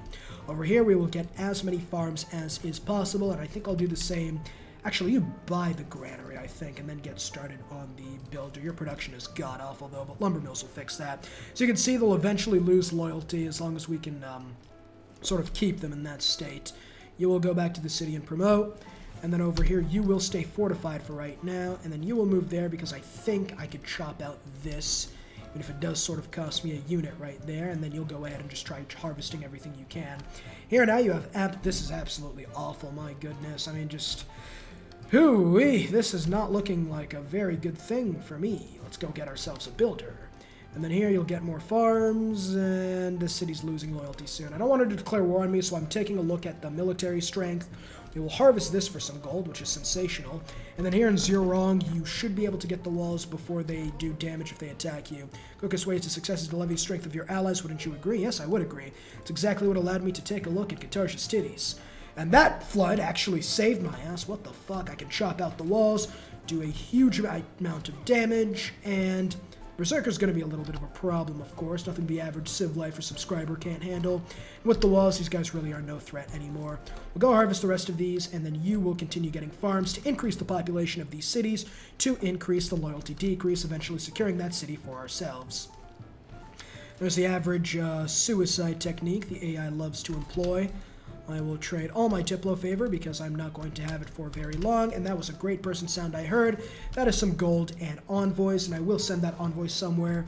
Got a workshop in this city right here. I could get that. I think the best thing to do, that's going to be yours, so harvest, and then you will swap that tile and get yourself a juicy commercial hub. You will need to get yourself a juicy builder because of how dog shit your production is, but we'll get on top of that. We will, of course, continue going for Fez just because of the fact they're not a good city-state. You can get suzerain of them if you want, but just getting 6 envoys will allow research labs to be absolutely monstrous. And then you will probably just go harvest that for right now. You can stay fortified. I don't really need you in the city. And do damage to the Berserker, of course, and then we'll get that honeycomb tile. And of course, in the next couple of turns. No one wants to trade anything. It's fine. Skip your turn. And yeah, what about 157 science, almost at the #1 slot, and I don't think there is one other civ, actually. That's okay, but they won't be able to do too much, I would hope. We're going to workshop in this city. Again, you will now go ahead and get yourself, honestly, Petra and Turnhout wouldn't be a good idea, but I think I'll just go Kilwa here, just because if I do get the Wonder, then that would actually be, like, incredible for me. Nothing I can really trade. You will skip your turn again. You will go and get production, and you will go and get even more production. You here are just going to buy that tile and get, you guessed it, well, get that tile and then get even more production. Coal's going to be huge, giving me production everywhere, but I think before then, oh, crap. Coal spot. I don't think it could spot on those tiles, but if it does, then that would completely fuck up my industrial zone production. Here now we have a crossbow, so the city ranged attack actually does a lot more damage, which is helpful. You'll move, and there does seem to be a natural wonder up there, which will be great for picking. And then here, intelligence agency to buy, whatever it's called, to buy, or get spies and get technologies is good. I will go Apadana, though, just because it's not taken, meaning a lot of the times the civs probably won't take them. And then over here in this city, we will go ahead and get ourselves the commercial hub right over there. Huge. All right, we'll get the corporation in this city, increasing its food production. I think we can now go ahead. No, we cannot buy that honeycomb tile. The game definitely wants to continue fucking me in the rectum.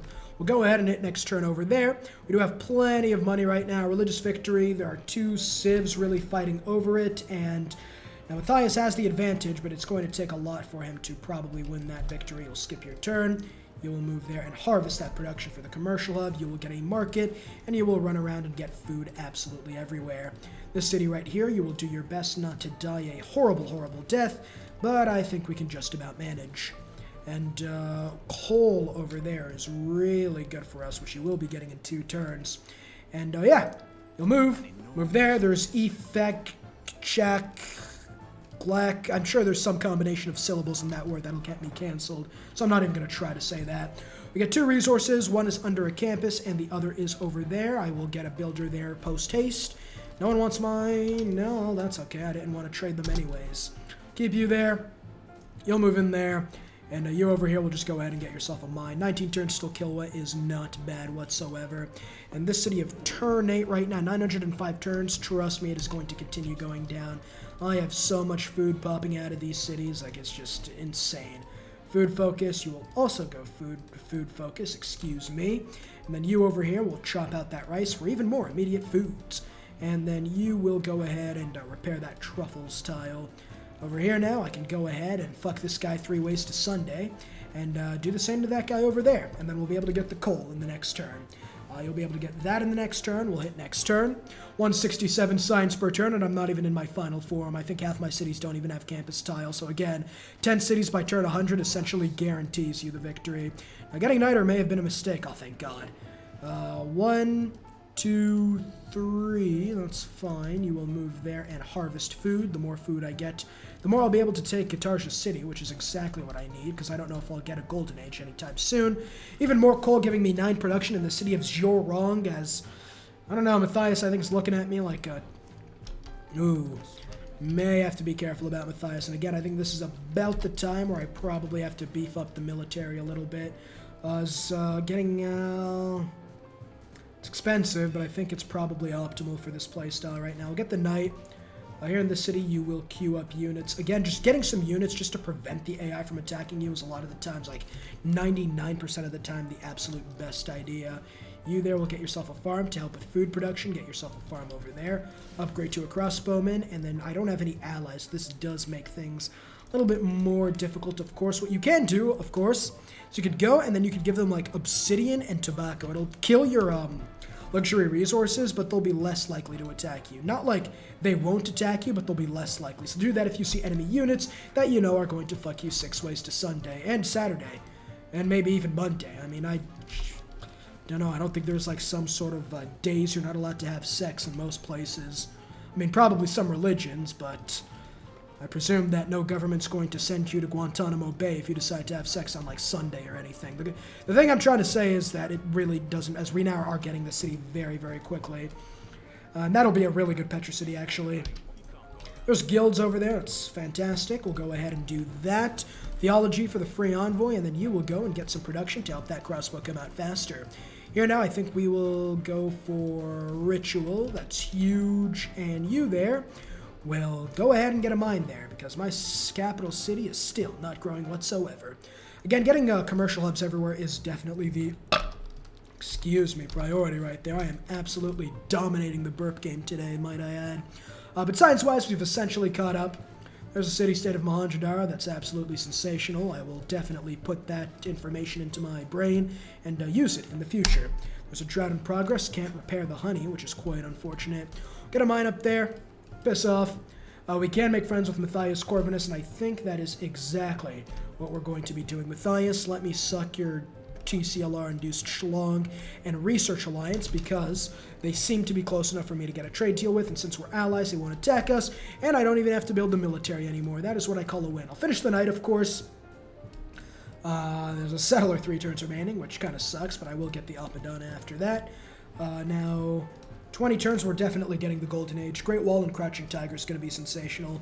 Then here, of course, I've said sensational a lot. I don't even say that word a lot. I don't know why it's coming out of my mouth right now, but hey, sensational isn't exactly the worst word I could be saying. I could be saying something like, yes, pedos don't deserve the death penalty. Or, yeah, something like that, I suppose. Over here, we will get an aqueduct instead of the lumber mill. It sucks, but that's a really good industrial zone for me to get. Envoy-wise, I could get Suzerainty of Fez, and I could... No, I tried that. They don't give me any sort of exploration. I think the next best thing is your districts next to Coaster Lake. Mohenjo-Daro is a really good one. None of these are, like, good ones. You know what I mean? So I think... just getting the 6 from Fez is probably the best idea. I mean, Auckland is nice, but just getting the 6 from Fez is probably the superior choice. Go fuck yourself. I do not care about what you think. Here now, you will go ahead and get yourself a farm. And you will get that lumber mill. It's beautiful. So this city is going to lose loyalty. They have the governor in there. There's really nothing they can do. There's no way this city's going to grow. And double great people points towards scientists would be preferable, as well as campuses. Well, it could be city center and not scientists. It was campus, but it wasn't scientists, so that kind of sucked. We'll go lumber mills over there, of course, and then we'll get the Great Wall just to get that arrow score, because I'm like 99% certain we'll get the Golden Age. Then we'll finally go to hee-hee. As you can tell, my throat is definitely getting just obliterated. I haven't stopped speaking in the last 2 hours. I have no idea if I'll split this video into 2 or not. I might. I'm not going to lie. Matthias Corvinus, I don't like... Helping in disasters is the optimal choice. I just don't like it because I really don't care. It's funny how it failed. The disasters almost always pass, but... I just know I'm not going to do it, and I just, like, don't want that on, like, the left side of the ledger. It's definitely not optimal. Yep, right there. There's Barbarian Line Infantry. Not as damaging as you would assume, but still it's kind of scary nonetheless. I can finally repair this tile, I hope. No, I cannot, because there is still a drought going on for about 3 more turns. Wow. That withering drought has definitely withered my will to live to absolutely 0 at this point, so that kind of sucks. We'll go 6 with Fez just so we can secure the industrial zone, or not the thing I need. Can't even think right now, but the thing we need, yes. Get the research labs, make them nice and effective. Let next turn right now. This guy's fortified, but he does have he did have the flanking bonus. That's okay. There's a Crouching Tiger. This bad boy's going at a whopping Mach 15 per hour. Only there for the era score, of course. We'll go ahead and get that commercial hub up there, and then we can get a lumber mill. Mind that, again, just using builders to really fit out the economy at this point. And after that, we should probably be okay. Speaking of economic reasons, let's trade the niter away. That we obviously don't need. No one needs gems, of course. We'll trade that away. I would trade my gypsum away if I wasn't suffering economically. And you have no money that you want to trade with me, so I'm going to completely ignore you. Catholicism is getting spread. Look at the religious screen. He's got 3 out of 6 civs converted, which is... Oh, wow. Wow, another withering drought. No, something happened and it wasn't a withering drought. I'm a little confused. Perturbed at that turn of events on us, honestly. Buy that tile, actually. Get that plus. Make sure I click on that tile. City's dying in 10 turns. That is exquisite. 15 turns till the next era, so they are definitely going to lose that city. And they already had a governor there, so it's not as if they'll be able to keep that city, which is great. Crouching Tiger here is going to move to the front lines and try not to die, which is going to be a difficult task. Oh, no, there it is. We now have him declaring a joint formal war against me, which is quite unfortunate. We do have Auckland and Jerusalem, though, which makes things a little bit easier. You could go down, I guess, the economic or the military path. I don't think I'll really have to at this point. Again, if I see them coming after me, I will. I think after here, I'll get the ancient walls just in case. And then here, if I see them, I will, like, queue up the ancient walls, of course. You'll back out through there. And they did declare war on me, but they also declared war against Matthias Corvinus, meaning that Pericles kind of has his hands full a little bit. He'll move there. I'm really more worried about Majapahit. I don't want to lose that city. I'd rather lose Urong or any of the other cities, of course. Nothing to trade over there. We'll next turn it. They don't even have a military. I don't know what they're attacking me with. I'm fairly certain they've just levied the peasantry, who probably doesn't want to go round 3 against the average TheCivLifeR subscriber. They're still losing the city of Turnit, so we really don't have to worry about that. Of course, the game doesn't know that, so that's nice. Yeah, getting the industrial zone there probably is the best move. Alright, that's another misclick. Let's hope that doesn't become a cataclysmic mistake as we get the market up there. Over here now, you will get the Niter. You now will go to Nanmandol just to get that envoy and some nice exploration, as well as another ally. And their ability is pretty good. 2 culture, that gives us another 10 culture, which is 10 more culture than we had before, believe it or not. Just like that, my military is looking like much. I don't know why they both declared war on me. I mean, me and Matthias are about to go Shaq and Kobe on these idiots. I was about to say another word that wasn't as pleasant, but good thing I stopped myself in time. And of course, when it comes to Tier 3, go communism, you don't really need science at that stage of the game, and getting 0.6 production per population is like really, really good at that point of the game. Then over here, I think the best thing to do is probably to get myself an industrial zone. That +3 is looking absolutely submissive and breedable. And I guess I'll go from 100, no, I'll go 6 for Auckland. We'll go 6 for Auckland. You will get the lumber mill. I still can't build factories because my production and population in my cities are absolutely awful. The good news is Turnate is about to become a free city in a few turns, which definitely makes my willy wet. There's scientific theory. We will now get started on the university. Production's a problem, but again, it really doesn't matter at the end of the day, and that seems like a better campus location, so I'll take it. You will go back to Zurong, and then you will go ahead and create a mine. And yeah, overall, we are looking extremely, extremely good. Get another farm there because it'll give us 2 food instead of the customary 1. You can just auto-explore. I really don't care what happens to you at this point. Stay fortified. In 10 turns, they should want to make peace. If they don't, then I really don't have anything to say about that. Science-wise, the Minotaur's got 44. I'm about 12 techs behind, but then you have to take in the fact that the AI likes searching all the techs, and considering my science has begun just skyrocketing at this point, we should be more than fine. Consulate would be good, but I think getting a granary... Well, nah, an aqueduct's probably the superior option. Here now, you will go ahead and get that farm. We have about 10 turns to the next era. We will get 2 wonders, so might not get the golden age, but it will be close. Let's see here. We can obviously still get the boat, which I'll definitely save money for this time. And there is the Apadana with metal casting. And then here, we will now go ahead and get the industrial zone. Huge here. You will get a coal power plant, of course. Then I'm going to find someone with 3 envoys because that means no one has gotten suzerainty of them, and you get era score for, well, getting suzerainty of them. Here in Changsha, I can buy a trader, send it to Mohenjo-Daro, get some envoys, get a farm over there. We will still take that city no matter what, and we'll have Kilwa Kisanawa, one of the best wonders in the next turn, meaning Majapahit will have a huge boost in science, culture, and with Mohenjo-Daro, I will get a, I think, 15% boost in science or culture in all cities. And if I find a second science city-state, then, well, that's going to be 2 science city-states, which, as we all know, is more than 1. No, I'm sending this trade route to Mohenjo. Okay, there we go. I was about to say, can we not go to Mohenjo-Daro? But it seems like the game was just bugged. 2 envoys to Cahokia. We'll only have 3, another thing. And then we'll do the same thing with Granada, of course. And you will actually remove that tile and get some niter, yes. Just like that, we've done some pretty nice exploration, if I do say so myself. Science is looking good, especially in Majapahit once we get the really good buildings and wonders and stuff like that. And this city's going to build the Petra if it's still up, of course. Kalkia Mountains are going to be very, very effective. We'll trade with hee. My voice has almost lost its functional capabilities, so that kind of sucks. What doesn't suck is the fact that we've essentially guaranteed the Golden Age. 2 era scores really all we need, and honestly, just... okay, well, that is a unfortunate turn of events, which kind of sucks. Now, can I? Yes, I can, for all the good that's going to do. We have the campus. Getting a very, very nice industrial zone seems like a swell idea. And then this Crouching Tiger is going to stay there and try not to be useless for a few minutes. You're going to move up through there. We'll let next turn. We're 2 era score away. Again...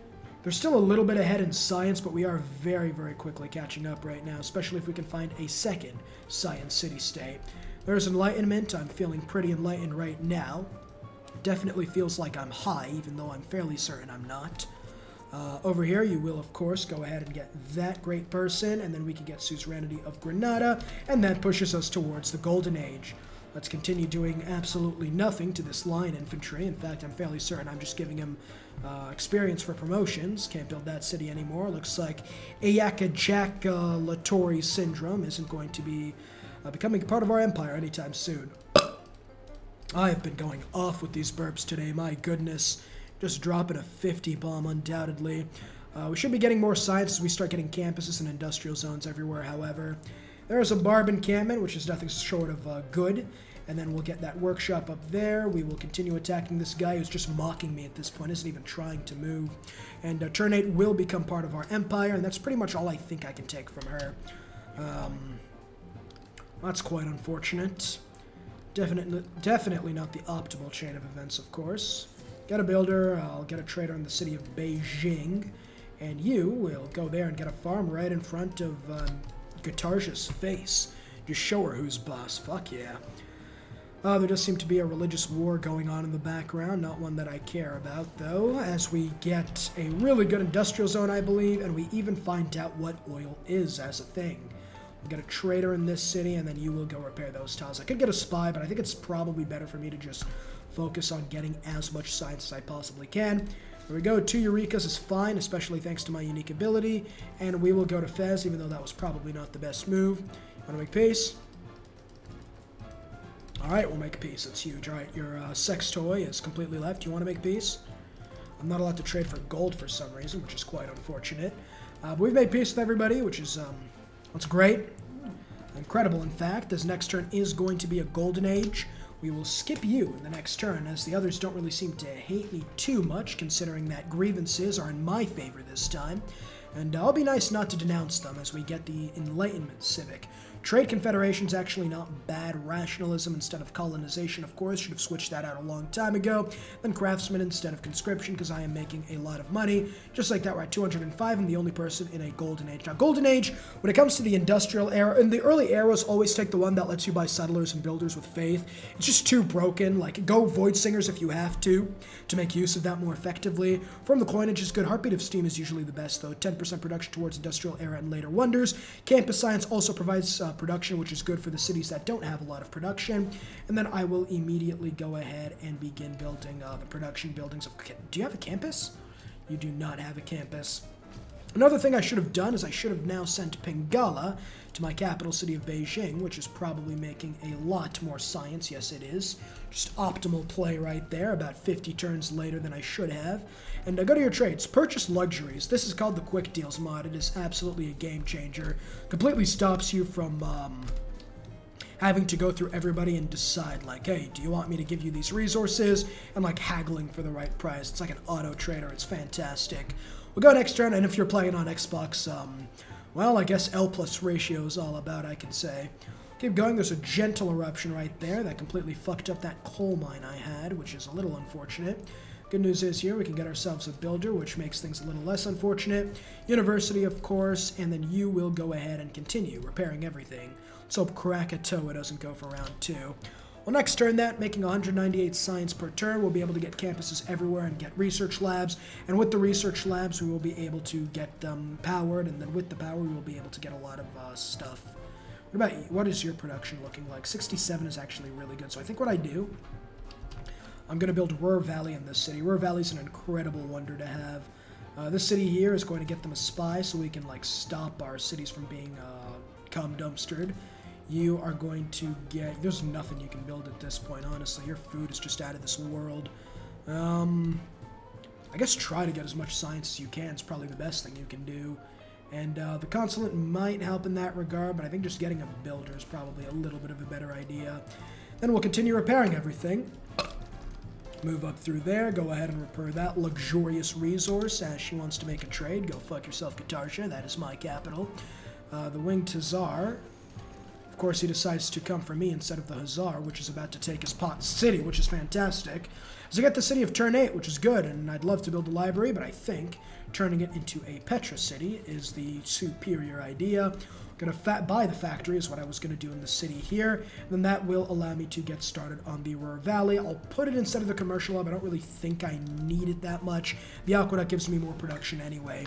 We have 7 trade routes, which is good, not optimal. Again, the early game struggle, especially the 2 wars with Katarja, where I didn't really get anything out of, kind of sucked a little bit. Not the worst thing in the world, of course, is we get Leonardo, one of the best great engineers, giving every workshop 3 culture, allowing you to get communism much, much faster, which in this situation is hopefully going to work this time.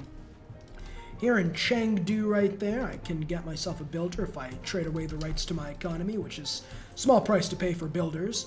You will go ahead and repair that coal mine now, and then you'll go ahead and repair some of this food. Huge. With everyone in a Dark Age, that does give me a little bit of an advantage. Dark and Golden Ages don't really give you too huge of a swing. Like, it's a good swing, as I'm now #1 in science, but it isn't anything, like, too crazy. And the last civ we haven't met is so we've pretty much met everybody. Spectator is the 6th civ, which I guess,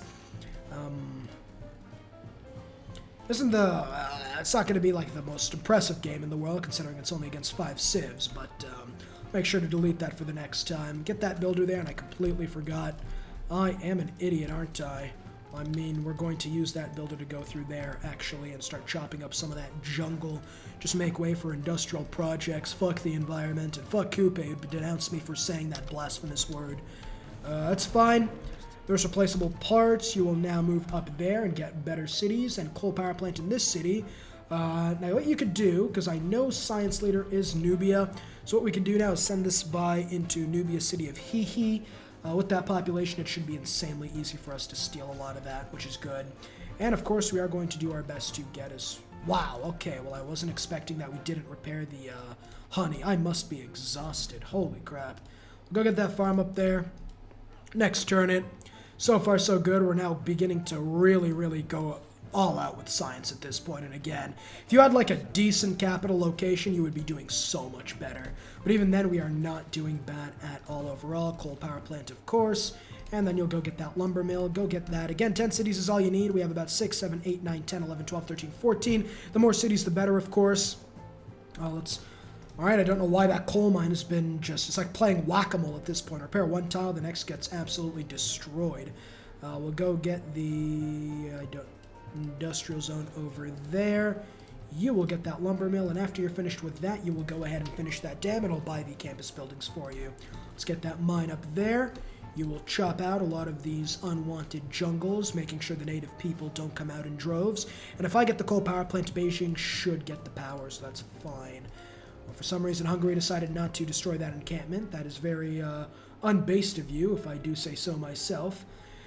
We'll get this just so our power plant buildings get extra production, and then I think getting Suzerainty of Mohenjo-Daro is a good idea, because their abilities are decent in case I want to settle another city. Now, I'm not going to settle another city, but they would be decent if I was going to settle another city. Let's keep going. That'll be a lumber mill. You will just keep exploring at this point. I don't have any other civs to meet. 264 science per turn, and it's only going to get higher once we get chemistry, my goodness. Let's go ahead and keep going. There is nationalism. You love to see it. Here in this city, I think probably just getting another spy at this point. There really isn't too much you can do. Here, though, we can just get farms everywhere just to help growth of these cities. And then Gilded Vault gives you culture equal to the gold, which is fine. I will go for a granary, of course, just to increase my productivity first. And it's fantastic that this guy has decided that, well, yes, he is the owner of that there campus. Indoctrination for the wildcard slot, and you also get a master plan, which gives you 3% of your gold, so pretty much interest, and then an offensive spy mission, you gain half of the city's science culture, which is fine. It's not really the greatest thing overall, but it's still decent.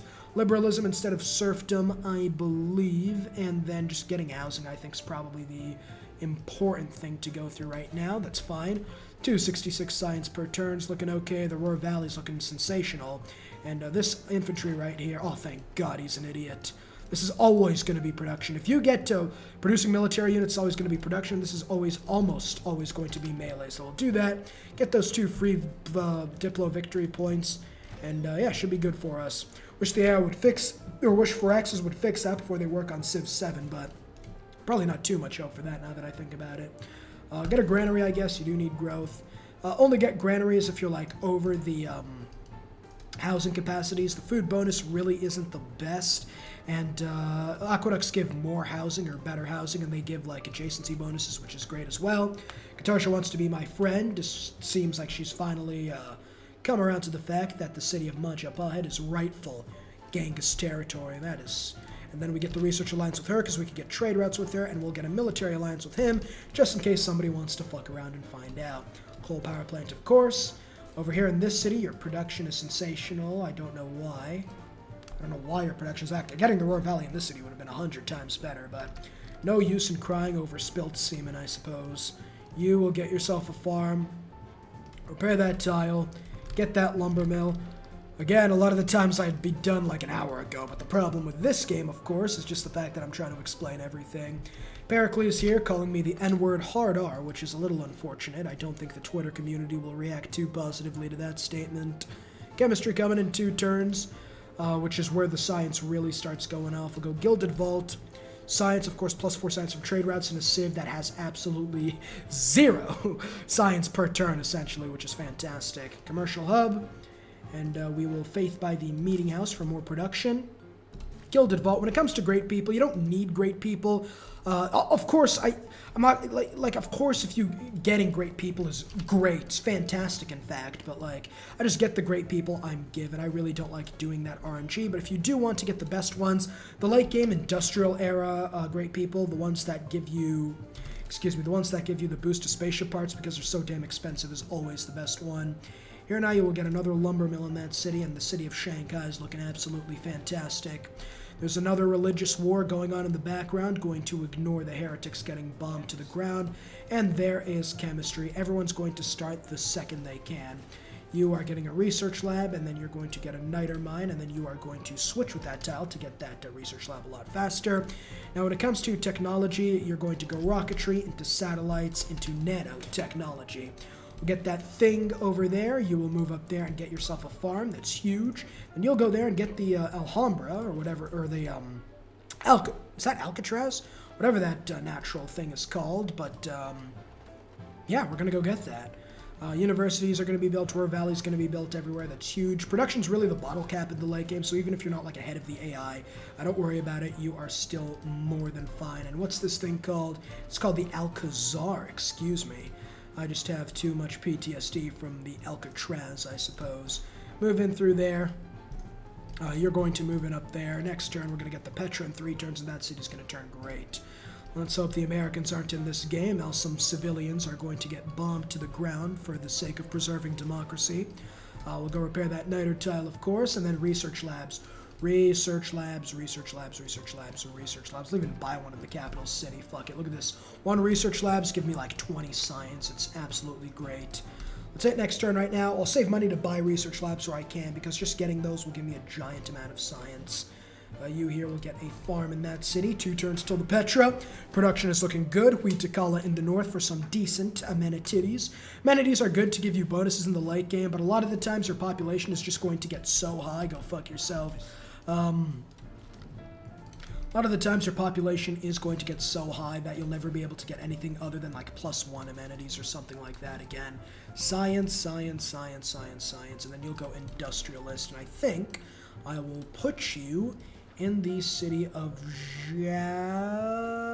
Longxi, Beijing. Chengdu seems like the best idea, just to get as much industrial zones as possible. I'll harvest the marsh for food, and then you will go and get yourself a farm. That's huge. You will go and get yourself another farm. That's even more huge. Next turn we get the Petra, which is something I've been waiting for a while. And this builder over here is, of course, going to go repair the damage that happened over there. 302 science right now, so we're definitely by far clearing away the #1 option.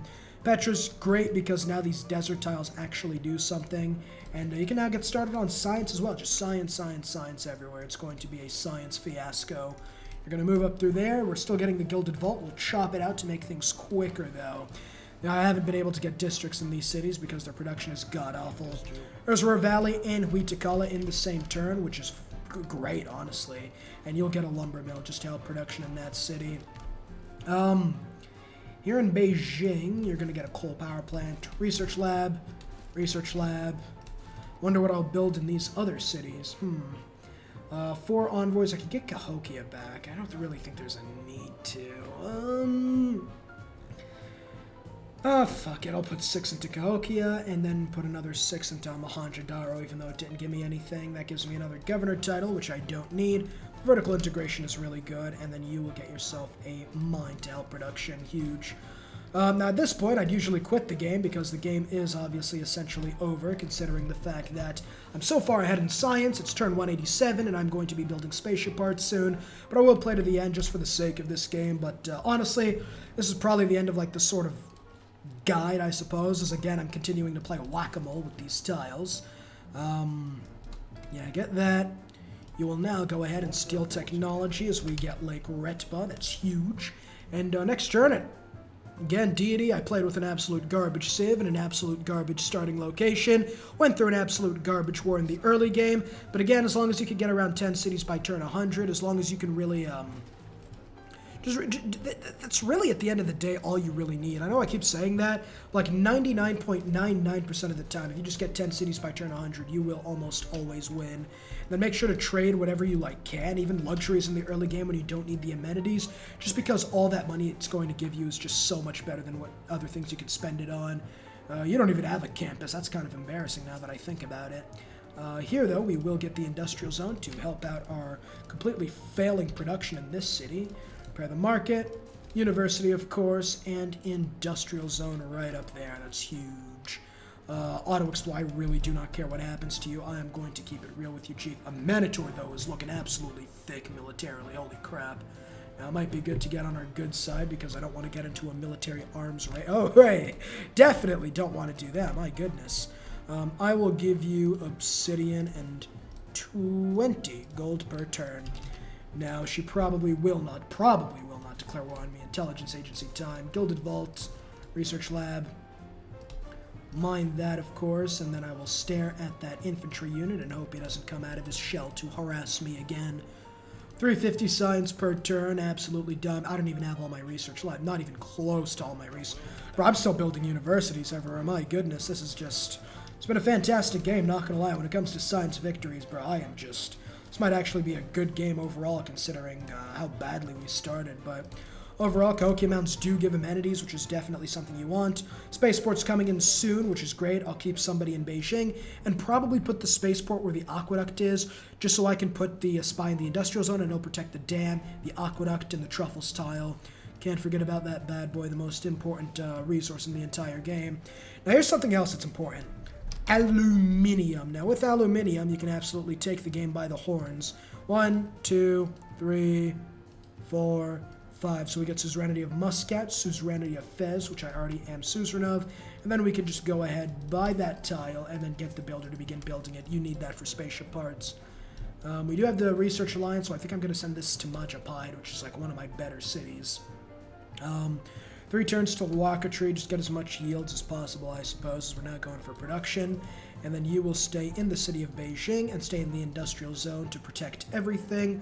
Watermill in this city, and then in this city we will get ourselves 3. This is going to be another city that can get the really good production. I am so thankful I stole that city, and no campus for me, it seems. And then here's Space Initiative in my capital. And yeah, look at the production. Beijing's at 108, but Majapahit is like, it's almost there. It didn't even have the Ruhr Valley.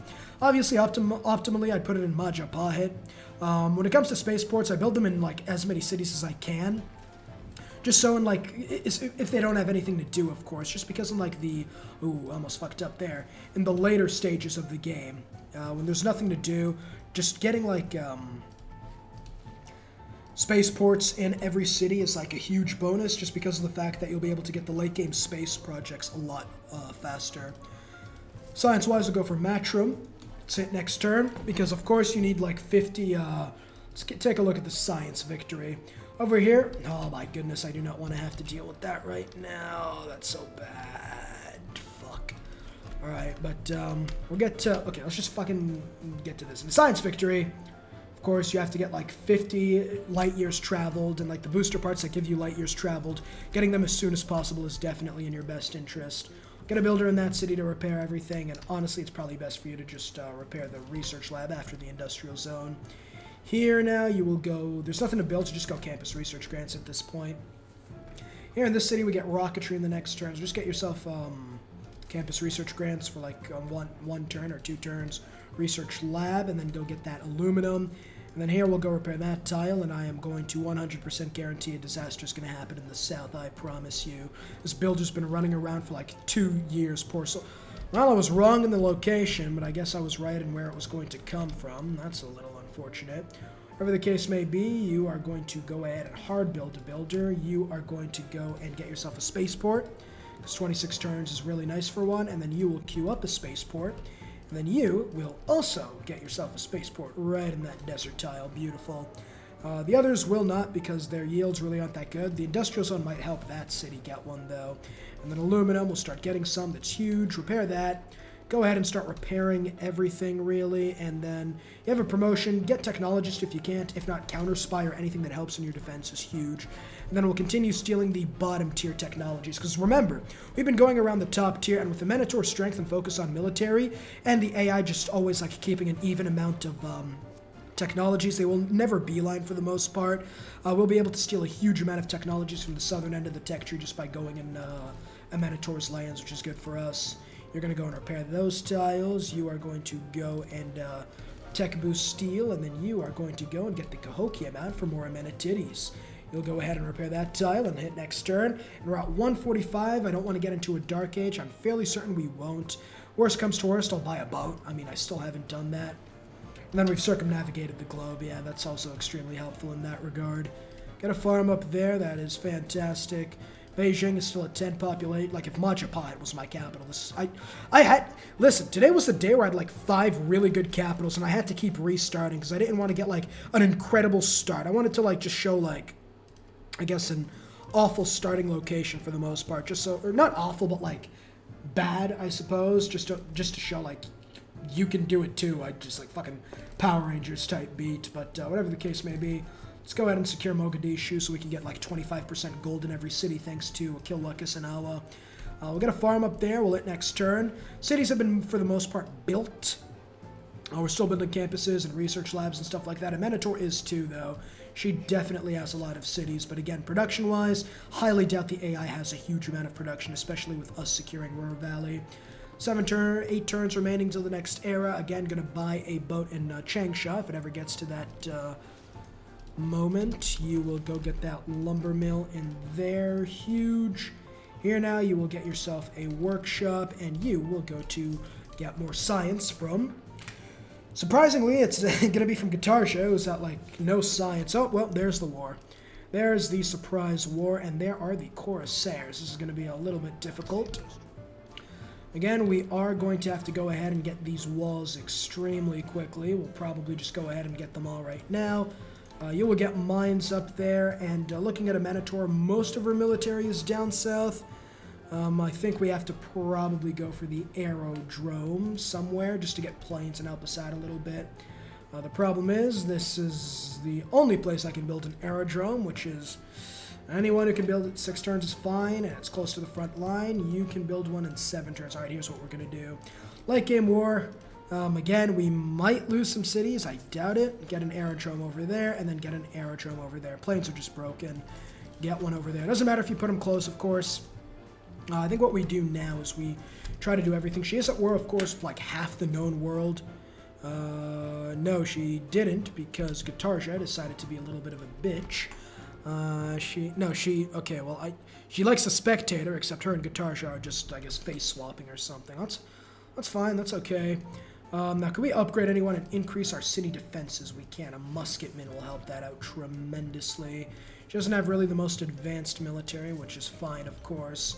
I will upgrade this guy to a machine gun when I can. I will still not go for the southern techs, the techs that give me military, which might be a good idea, but at the end of the day, I don't think they'll be necessary. Let's see what happens here. They might do damage to the city of Changshu, which is kind of the city I'm worried about. So damage that. Try to see. Alright, well, no one has any money they want to give me. Let's hope they don't attack Changshu simultaneously. I think they die. Oof, yeah, that is a lot of damage, is it not? Quite unfortunate, in fact. That's okay, though. It gets the walls in next turn here in my capital city. I think it's time to go ahead and start getting, probably AT crew would actually be so huge. What can I buy in the city militarily? An AT crew would cost 1,600 gold. Now, that's a lot of pesos. Now, I think I could go ahead and suck off Hungary for most of those pesos, of course. What would it take? Mercury? I will give you everything I own, Mr. Matthias Corvinus. No price is set too high for me, thank you. And now I just need 100 gold from, alright, well, I must, gotta have the sloppiest of blowjobs at this point.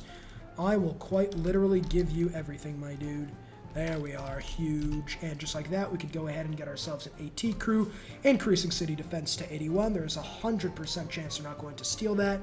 Manufacturing toys, I have no Diplo favor, which is quite unfortunate, but really not the worst thing in the world. I could have gotten the disaster. Not disaster, but I could have gotten the thing where we have to, like, what is that even? I completely forgot. Aid request, because I got ravaged by a natural disaster, which is quite unfortunate. Not exactly the finest situation to find yourself in, but I'm sure we'll make it out of here A-okay. Do that. This gives me toys, which is another luxury resource to replace the gypsum, which is fantastic. I will be able to get mechanized infantry soon. I don't even think I have oil, though. So, oh, well, I can't get planes because I don't have oil. Well, I'm going to have to get oil soon enough. That's fine, though, with the ancient walls right now. Well, I am also at war with Jerusalem, which is quite unfortunate. Matthias Corvinus, go fuck yourself. Again, not really too worried for the most part. You are going to attack. Crouching Tiger, do your thing. It's kind of unfair. He's against an infantryman, though. 4 turns remaining. Could attack. That probably is not the smartest idea.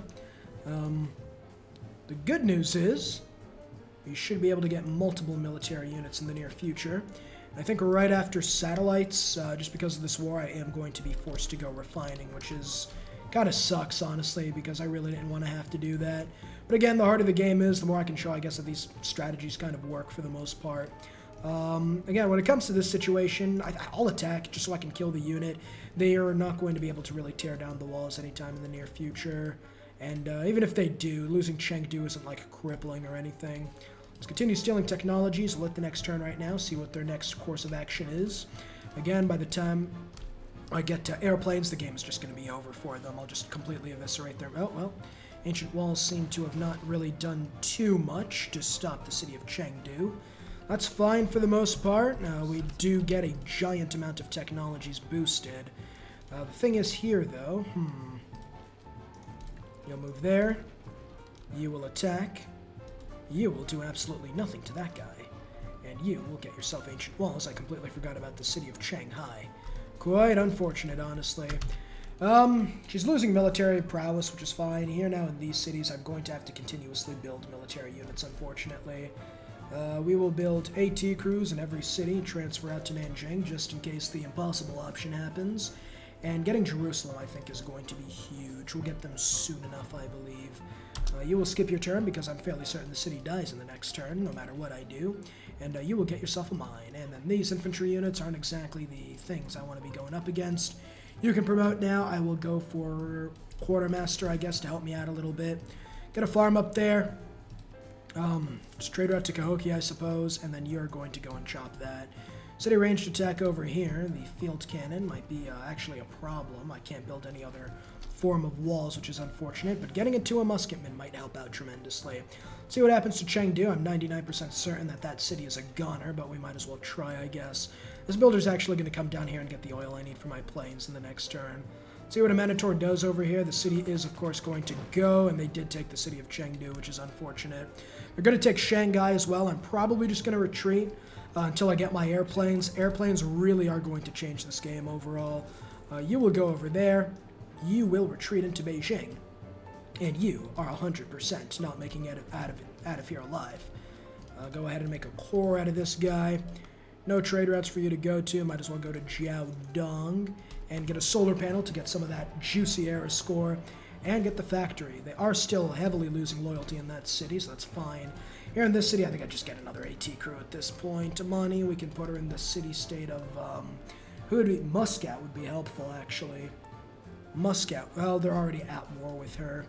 Not really too many other helpful city-states at this point. I might as well just go Muscat. It's better than nothing. Got a Muscat right there. Governor title-wise, we will put you in the city of Longji, I suppose. Again, science-wise, I'm still like fairly high up there, so I'm not really too worried about that. You will try to do damage to this guy. Let's hope Pericles helps us out a little bit. And then you will continue stealing technologies. It's huge. Well, next turn it. See what their next maneuver is. They're going to take out this AT crew, of course. That's fine. They're going to take the city of Shanghai as well. They're going to keep it probably. Again, we're just waiting until we get our oil. Going for a military would have been good early on, of course, but what are you going to do at this point? Let's go ahead. Wonder construction is fine. Workshop is okay. And then I think here we could... nope, we're still only able to get the shitty bombard unit we usually have. Go over there and get Alfred Noble. Oh, I almost... that would have been embarrassing.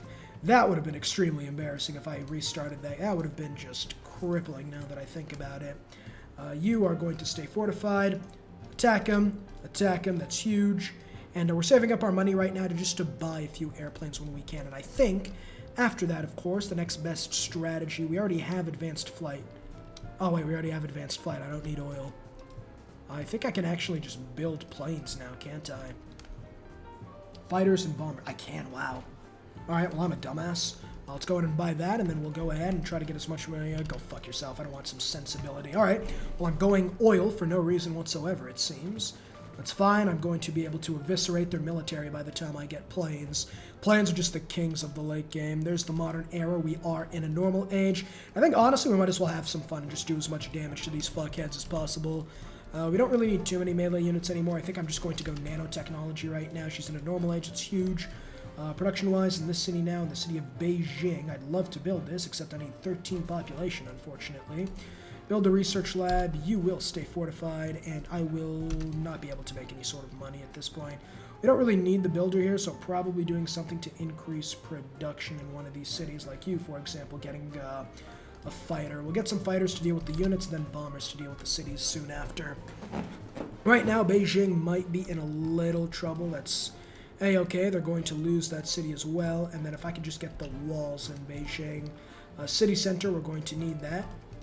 Landscape, I suppose. Kublai Khan, World's Fair. Again, I really wasn't expecting her to declare war on me. It's fine overall, though. You are going to go ahead and do the same thing you were doing, honestly. Counters by the industrial zone. Medieval walls is going to be huge. And even if we're not, like, just doing damage to this guy to prevent him from attacking the city is probably more than enough. And then look around. See if you can upgrade your crossbowmen to field cannons to increase Beijing's city attack. So it now does 5 total damage. We'll go ahead and build some aerodromes in all these cities, just so we can get as many planes as possible to do as much damage as possible, of course. See what happens here with the machine gun. Oh, well. That is an unfortunate circumstance, but not one we can,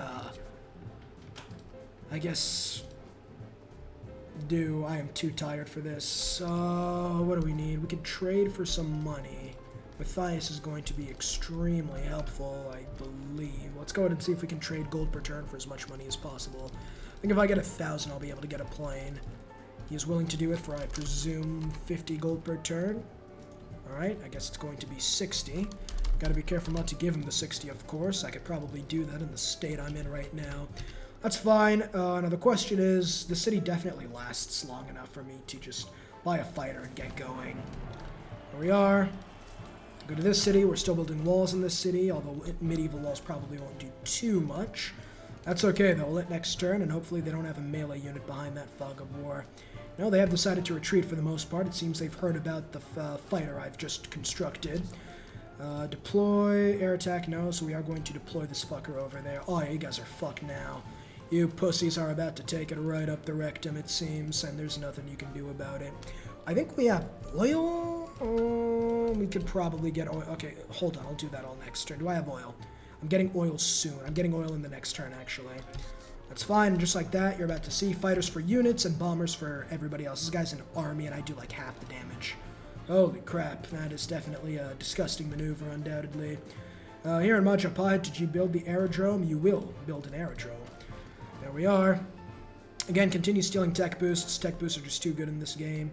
You will attack this guy, you will also attack this guy, and you will stay there until I get oil. I'll probably have to get another build. There he is. Perfect, go get that oil. Huge. We are getting this guy in 12 turns, unfortunately, which kind of sucks. But even just one fighter will be more than enough, and then we'll be able to make a massive push into our territory. There's oil. We'll go ahead and finish you off. That's huge.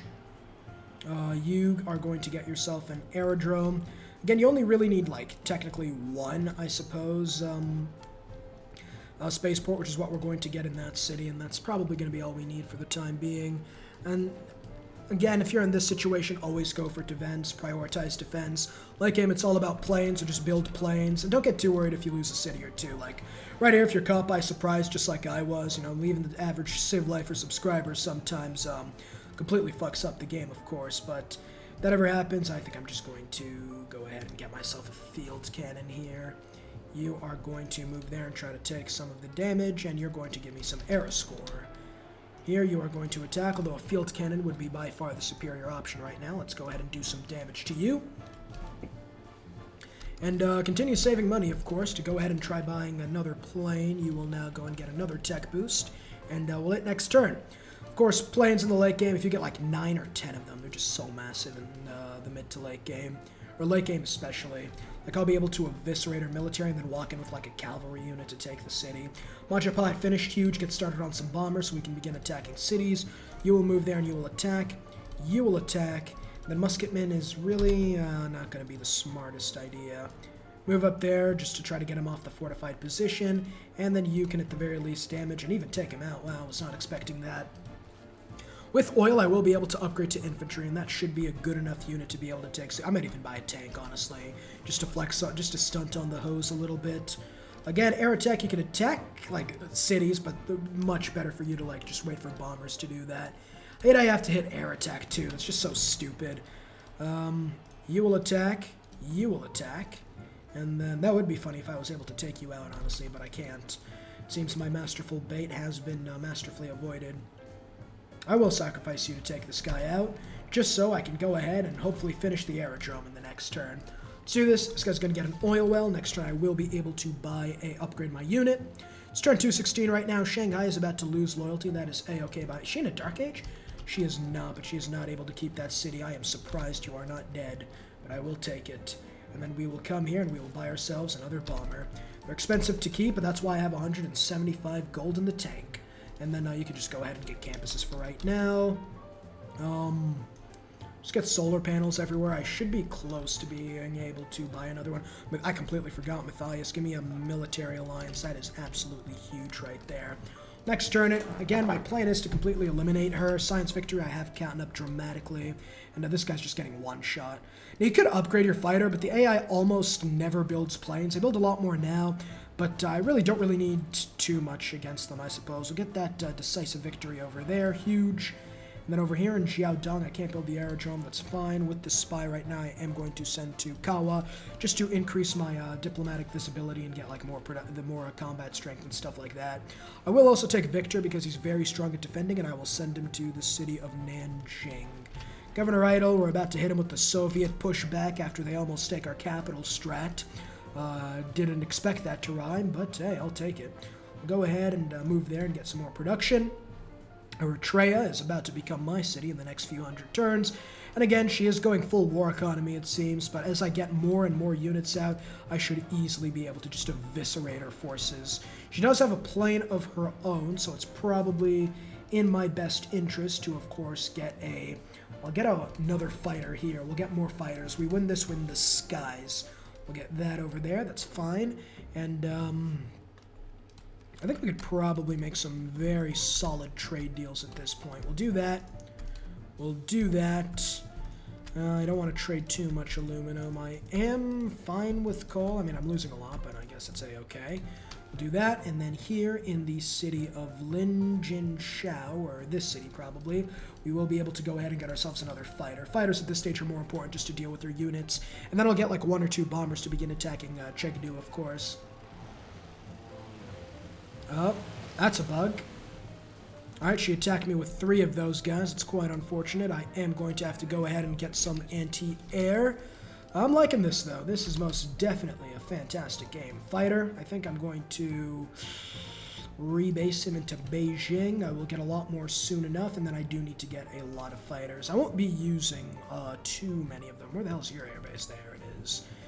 Bomber here is going to rebase to the city of Nanjing. I won't be using too many of them until, of course, I am able to get the anti-air, just to really stop them from doing anything like that ever again. That actually surprised me. I was not expecting the AI to build too many planes. We will ignore you. I don't need to be sugar daddied anymore, Mr. Sugar Daddy. Someone declared war on me. That was Jerusalem going to work. Let's keep going. Jet fighter here. I can't dogfight, unfortunately. Let's do that guy. Huge. And then here with this bomber, I could attack, but I'm fairly certain I am in range of that. So I think what I do as much damage to their economy as possible. I mean, I might as well. Then here in this city, I still cannot grow my population, which is quite unfortunate. But with that, we can now launch the Earth satellite, which is a lot better than growing my population. Said nobody ever. We'll do that. We are, although they're going to take Muscat. That's fine, I suppose. Nope, well, wasn't really expecting that to come out of nowhere. They do have a lot of planes, unfortunately. There's advanced ballistics here in this, or in this city. I think I should do it. Anti-air gun would take too long. I think I just buy one. I can just bite the bullet and buy one. Not for 1,800 gold. What are you, crazy? I'm just going to go to Eritrea right now. Research-wise, of course, I think just going for jet fighters at this point. This is so annoying, but I think I kind of have to do that. Here in the city of Jiaodong, get yourself like a granary or something. I'm really not too sure what you should be doing. Here you'll get a library. You do have a bomber. Again, I want to make sure I'm not doing too much damage. Get that neighborhood, or I don't want to take too much damage, excuse me. And this jet fighter can almost one-shot that guy. Huge. You will escape by foot, just so you can steal telecommunications. Combined arms is going to be huge for uranium. Nukes are extremely powerful, but they're like a little gamey. I don't really like using them too much. It's almost like a free win as Krakatoa decides erupting now is in the best interest of my game. Alright then, here we will get started on even more units. We are going to need a lot more aluminum to use them, of course, but it really is what it is at this point. Can't be helped. We'll do some damage there. Damage the campus is probably the best move, and I will listening post. That's huge. And we will be getting more units in the next turn. I think I could trade for some aluminum. At the very least, keep allied with Fez, or I know a lot of other cities have aluminum. There's that. You will now come here and probably just get me an anti-aircraft gun at this point. Probably do the same in my capital soon enough as well. Let's get a trader in this city. The city will get a university. Bomber here. Again, I'm going to continue bombing as many things as possible. They don't seem to be trying to stop me, so that's good for me, I suppose. You will do that. And then this fighter over here is going to rebase. No, you're not. You're going to deploy over there, I think is a good idea. Then you go for a research lab. I do not want to be losing aluminum, but I think I just need a larger air force than she does. Now, if I could attack her aluminum, that's actually really good for me, except I can't see it. So I will have to go for Chengdu, which is exactly what I'm going to do. Bomb my own city to the ground, I think is a good idea. And then here I will, of course, air attack you. He's got Defender of the Faith. That's actually just so annoying. It's fine, though. Still be okay. Here now in this city, you are going to just go campus research grants at this point. Now, can I buy aluminum from anybody? I would love to, but I don't think the AI is in the business of... No, they are. I will gladly take your aluminum to stop me from getting cooked. Let's hit next turn right now. This game has been probably, without a doubt, the most difficult as I completely LeBron that shit. Get the fuck out of here, you piece of shit spy. Well, this is a little unfortunate. That's okay, though. Here at this fighter, we will continue damaging our military. That is huge. And then this bomber is going to do even more damage. That is also huge. This guy here is going to promote to, I guess, license to kill. Why the hell not? Got his little James Bond cosplay going on, and technologist. Here in the city, I think we just go for,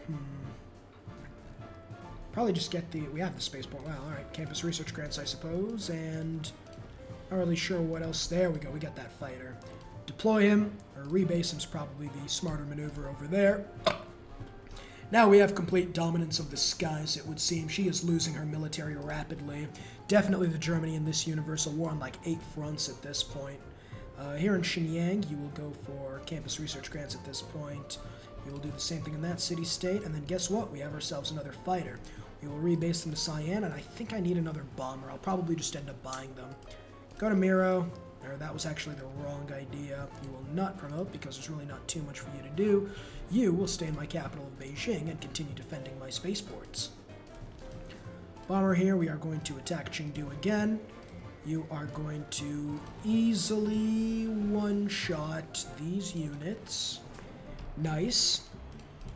And again, just being quick, just being like methodical with it, I guess. Again, don't get too scared if you end up losing units, if you end up losing cities even, like I lost 2 of them. I'm still probably in the best position to win just because my production is high enough. Looking here, Matthias is actually going to get the moon landing soon, which is a little unfortunate.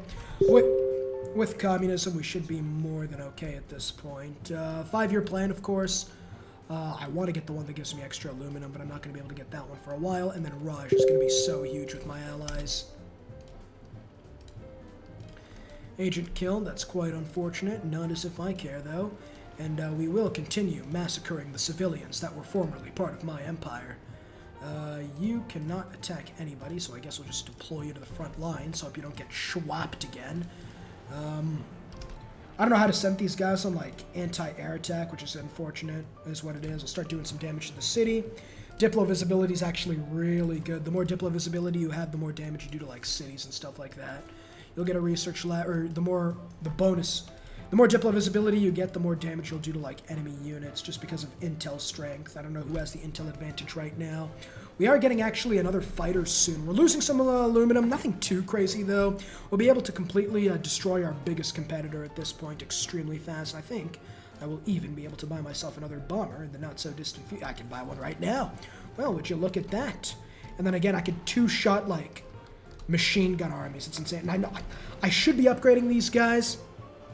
Go box formation, of course, and I think I will actually start upgrading. Dogfighting's really good. We'll hit next turn, and then we will get the spaceport, and I'll start producing. And I think Majapahit has a lot more. No, they have 80 production. The city has 84. There's the satellite. I make sure to find everybody, which is huge. Stay in Beijing and continue protecting the industrial port. You will just promote everybody I need to, I guess. It's fine. Promotion here, you're not going to promote. Well, I guess we should. Feeling kind of lazy still, but we will promote everything we can, I guess. And then with this bomber, you are not going to be a part of life any longer. I think with our oil as well, we should probably be looking to buy a tank. Let's trade some uranium. Oh, no one wants the uranium. That's fine. That's cool, I guess. We will continue trading as much as we can. It's fine. It's fine. And that is fine. I don't know how much a tank costs. At this point, I should probably wait for a modern armor. It's fine, though, overall. You will continue air attacking Chengdu, and after we take Chengdu and rebase somebody there, we should be okay. Redeploy you over there. They still have no fighters in the vicinity, and they're just gone. Their military strength is just over. It's Jover at this point. It honestly is just Jover at this point. There's lasers. I can upgrade these guys. I don't know why you're running, but it is what it is, I guess. I can't upgrade you for some reason. No, you're a bomber. Upgrading you would cost 270 gold. I'd rather save that.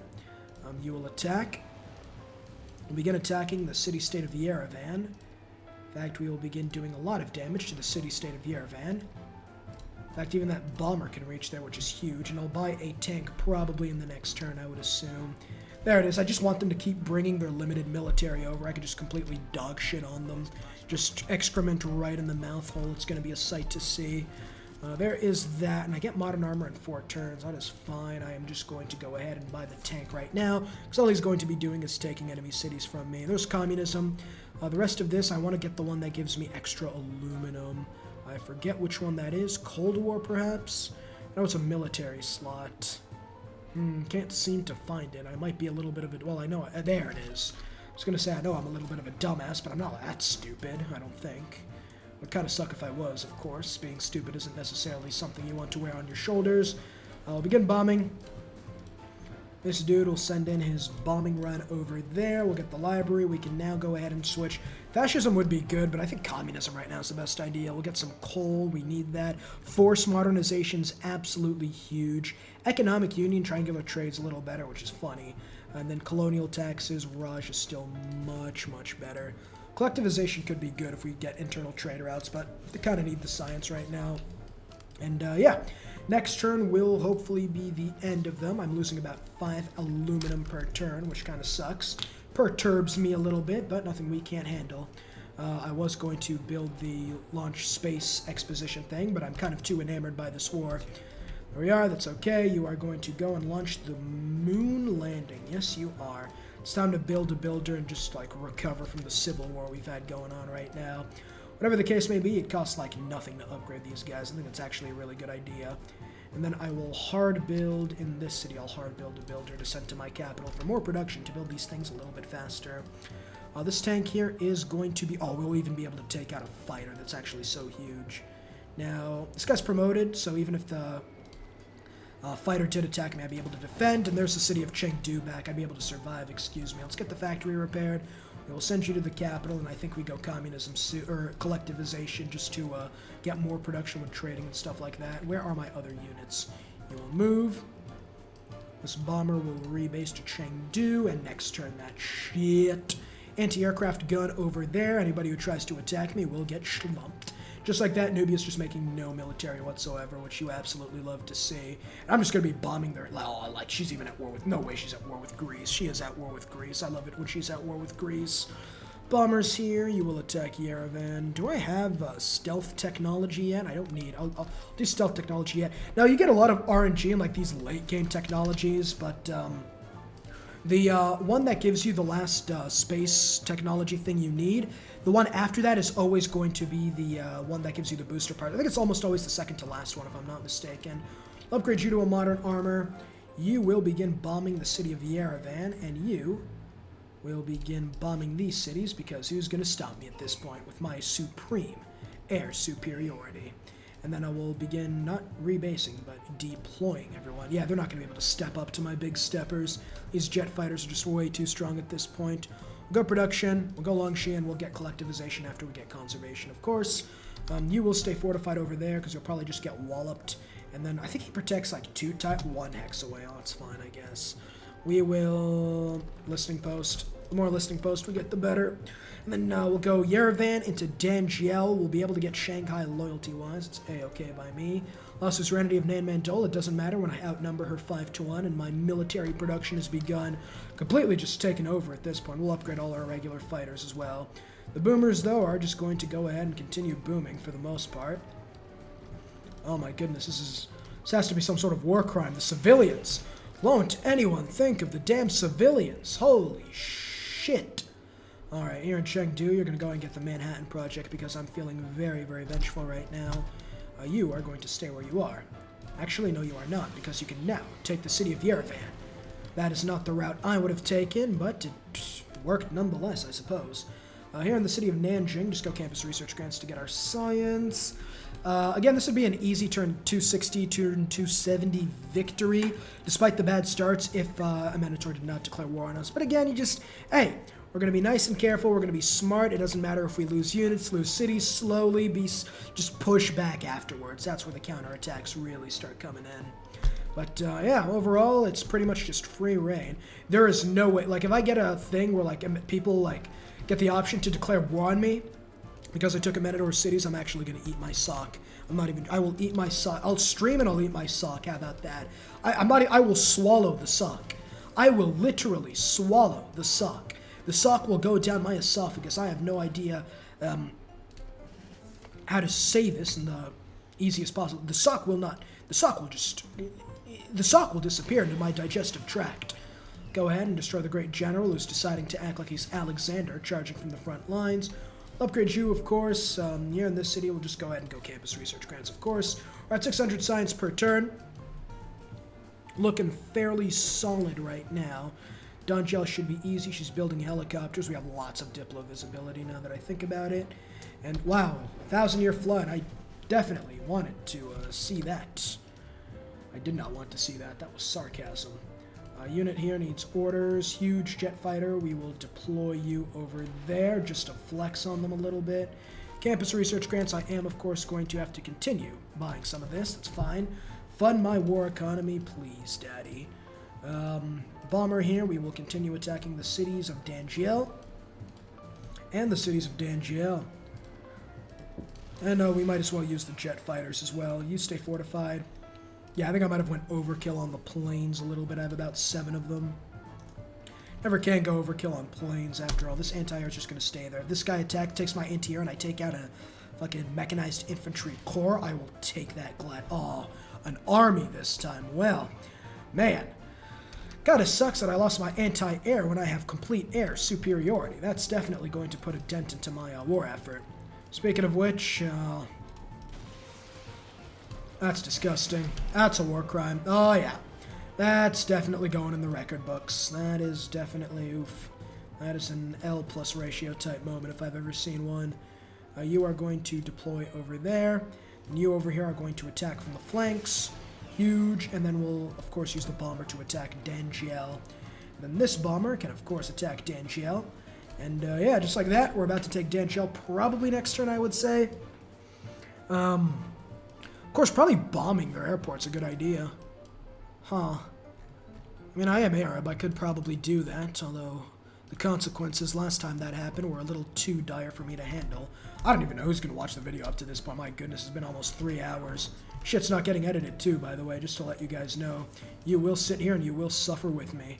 This will be essentially a stream without the interactive parts of it. Honestly, the fact that I'm able to talk to myself for this long is just fucking impressive, I'm not going to lie. I think, actually... No, I don't need you to air attack. You can air attack that area. No. Who the hell is that? Whatever the case may be, I think I took like 5 health and they took 75 damage. So I'll take that any day of the week. Do it again. Do it again, bitch. I'll absolutely wreck your anus. God damn it, your anus will be out of here. Goodness gracious me. Holy shit, this is disgusting. Holy fucking hell, my god. I mean, shit.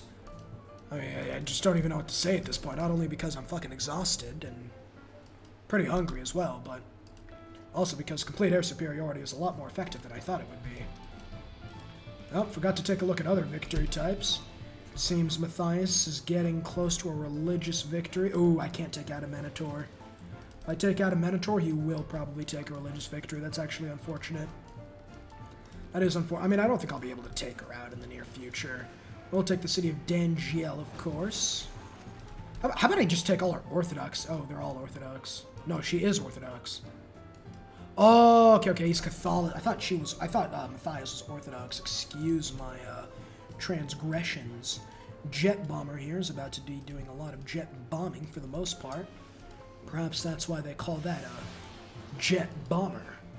Alright, I think I've done enough damage here. This builder is now going to repair there.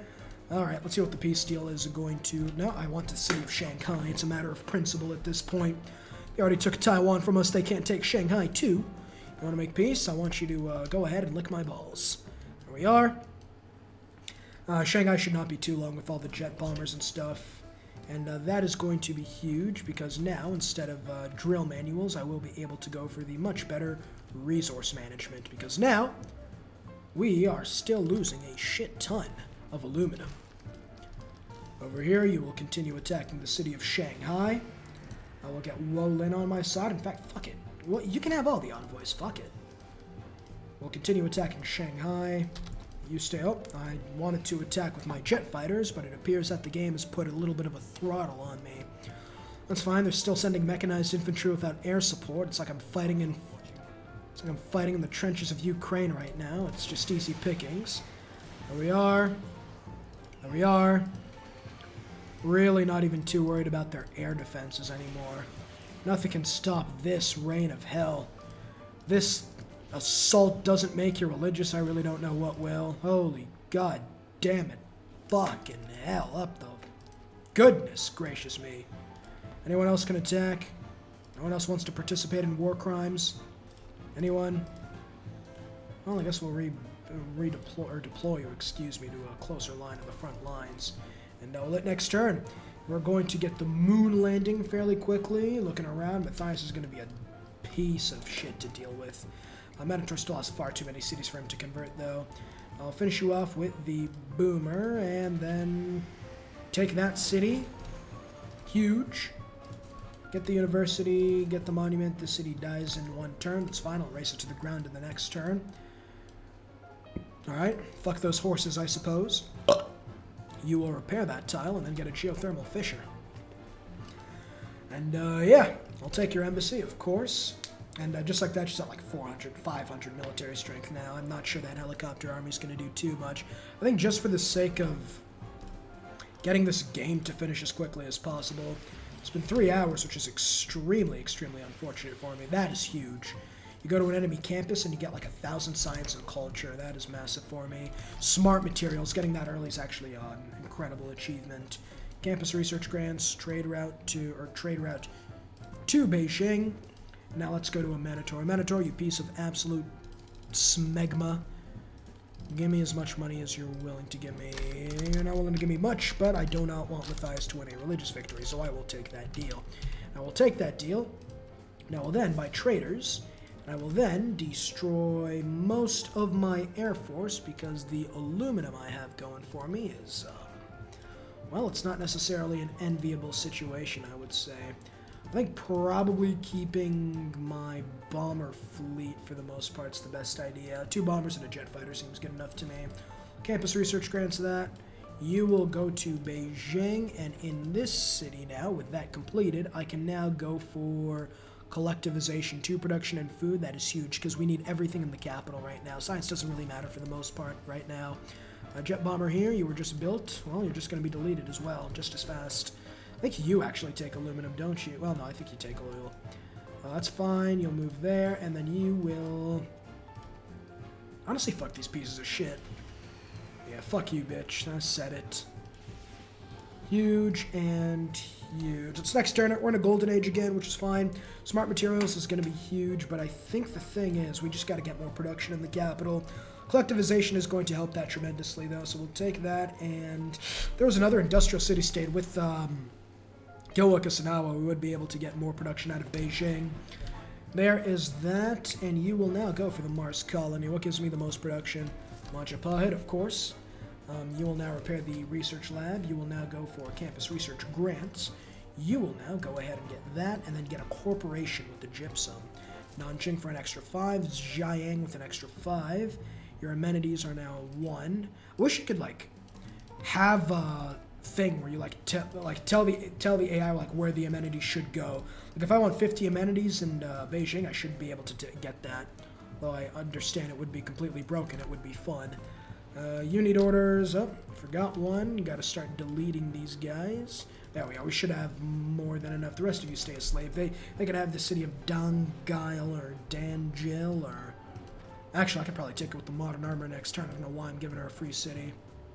Yeah, her religion is still 100% not going to get fucked by Matthias. Again, another thing you could do that I really don't because, again, I'm lazy. It's just this is the optimal strategy. Whereas Space Race, 15% production towards projects of either as a military academy or seaport's really, really nice. Great scientist-wise, we're getting a lot of the good stuff here. But yeah, that's actually really helpful, 15%, but it takes up a district slot, so do that with what you will. Raise the city to the ground, and we'll hit the next turn. Go fuck yourself, a Minotaur. Get that corporation, lost a huge bit of my military, but that's A-okay. We will go production, and chop mine that, absolutely. And, yeah, Overall, despite the 3 hours, this game has been absolutely nothing short of, I would say it's been an overall very, very good game considering the circumstances. Here we'll go to, Fez does not matter, their ability is really not the best. Cahokia is really good though, I want to keep Cahokia. Huge, and you will now go over there and get that mine, and then you stay asleep. You stay fortified and flex on them. I should have taken this city to get the aluminum now that I think about it, but is what it is. 8 turns remaining. I will play this game out till the end, because, well, masochism is my middle name. There we are, smart materials. We are in a golden age as well, heartbeat of steam for extra production as well. And then I can make friends with a Minotaur. Absolutely smacked her so hard, made her think we were friends. Literally just gave her the Japan after getting Hiroshima treatment. There we are. Alliance-wise, I will give you an economic alliance. Why the hell not? You can be my economic ally. Spy here, stay in Beijing, and you will protect the spaceport. Spy here, stay in Beijing, and guess what you're going to be protecting? You're going to be protecting the campus. There we are. No one's going to get through my illustrious spy network defense, especially with this guy. So spies in your home territory, all spies operate at +1 levels, and then we counter spy a lot better. Campus research grants just to get the great people. This will give me more power to build the exoplanet expeditions. We are getting giant death robots soon. Go fuck yourself, Cleopatra. You have literally 0 military strength. 5 turns until Mars colony, and then we get the exoplanet expedition. Envoy-wise, Mohenjo-Daro, I guess. We'll just keep that permanently. I'll let next turn right now. Again, looking at trade routes. These international ones are still... There's one here in Jiaodong that's about to be deleted, which is good. Jiaodong is nowhere to be seen. But I need these trade routes all to the city of Beijing. I'm at 146 production per turn, which is great. Embassy, I'll take your embassy, sure. Space race production. No one's building any, great scientists. This is kind of what's fucking me right now. Sure, let's add the proposal, I guess. Everyone's my ally. It's not going to cost any Diplo favor to do. And, can I build anything for... Hydroelectric dam is good. I'll take the hydroelectric dam, then. And, we'll next turn it. 2 turns is all we need. Oh, my goodness. I thought he was going to declare war on me again. Bro, I have a Minotaur as my ally this time. It's like when the Soviet Union lost the Cold War. Russia is not going to go up against NATO. We will do that, and we will do our best to do that, because I am a hater. Okay, well, they both passed, unfortunately. Let's hit next turn. Next turn, we will have the Mars colony. Looking at it science-wise, I am well and far ahead. Religious, no one's getting it. Diplomatic, really not even really close to the end. Globalization is good. 2 production to all trade routes will be huge for me. And whatever gives me production, honestly, at this point. Expropriation is kind of useless at this stage of the game, but it is what it is. Here now, exoplanet expedition in 10 turns. Mani, we will put her in the city-state of Jerusalem, just because fucking Minotaur. And governor title-wise, we will give you now Master Plan, because for no reason at all. Now, looking at this right now, this is going to be the exoplanet booster expedition part. Still going to take quite a while, honestly, which is a little unfortunate. I'll let next turn. None of the great engineers really matter for the most part. I think this is going to be a turn 2... Well, it depends on when I get the text. The science is going to be the biggest limiting factor at this point. We get some luxurious resources, though, which is great. Be able to even trade some of them away. Friends to foes, of course. And, yeah, the capital's still mine, bitch. Let's go to Beijing right now. Beijing is at 0 amenities. Might be good to build... Well, I guess we're done building science buildings after this. Oh! Could have gotten this so much quicker. Catastrophic eruption. Excuse me, we're going to Beijing, baby. Beijing's at 161 production. I can do a lot better. I can do much, much, much better, actually. Magnus might be better in this city than Bengala now that I think about it. 20% is just still so massive, though. Yeah, you're fine. Campus research grants, I guess. The problem is coal, probably. 8 for 8. I think we're way more than enough, especially with the hydroelectric dam. Now, yeah.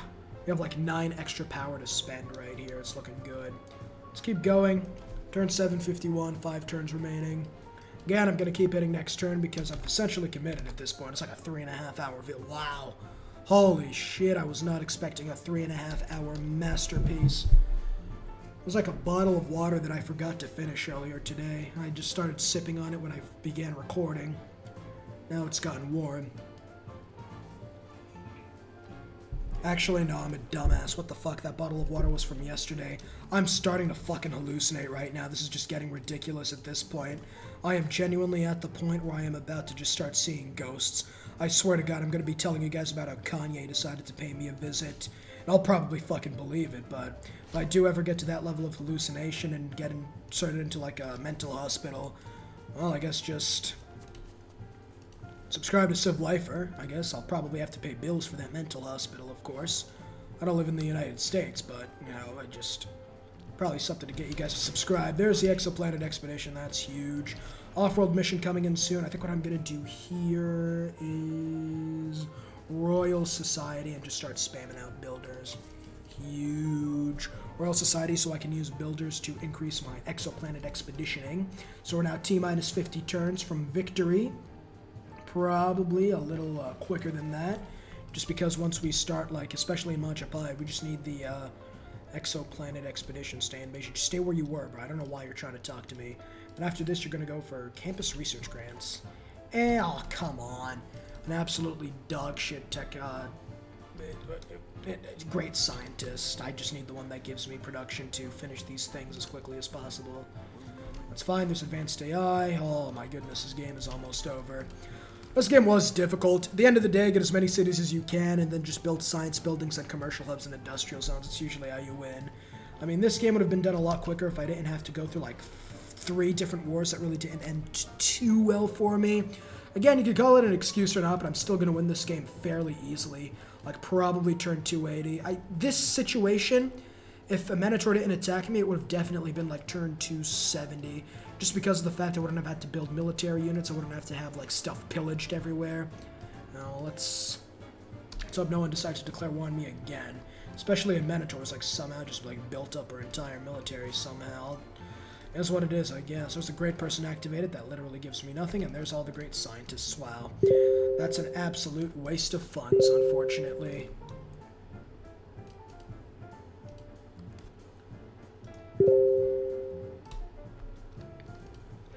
Oh, there's the World Congress. Let's go that. This is going to be melee. Chosen player gets 2 diplomatic victory points. I know Matthias is very close to that, so I'm going to give that to Pericles. I'll give 4 to Pericles. Pericles, you know what? Fuck it.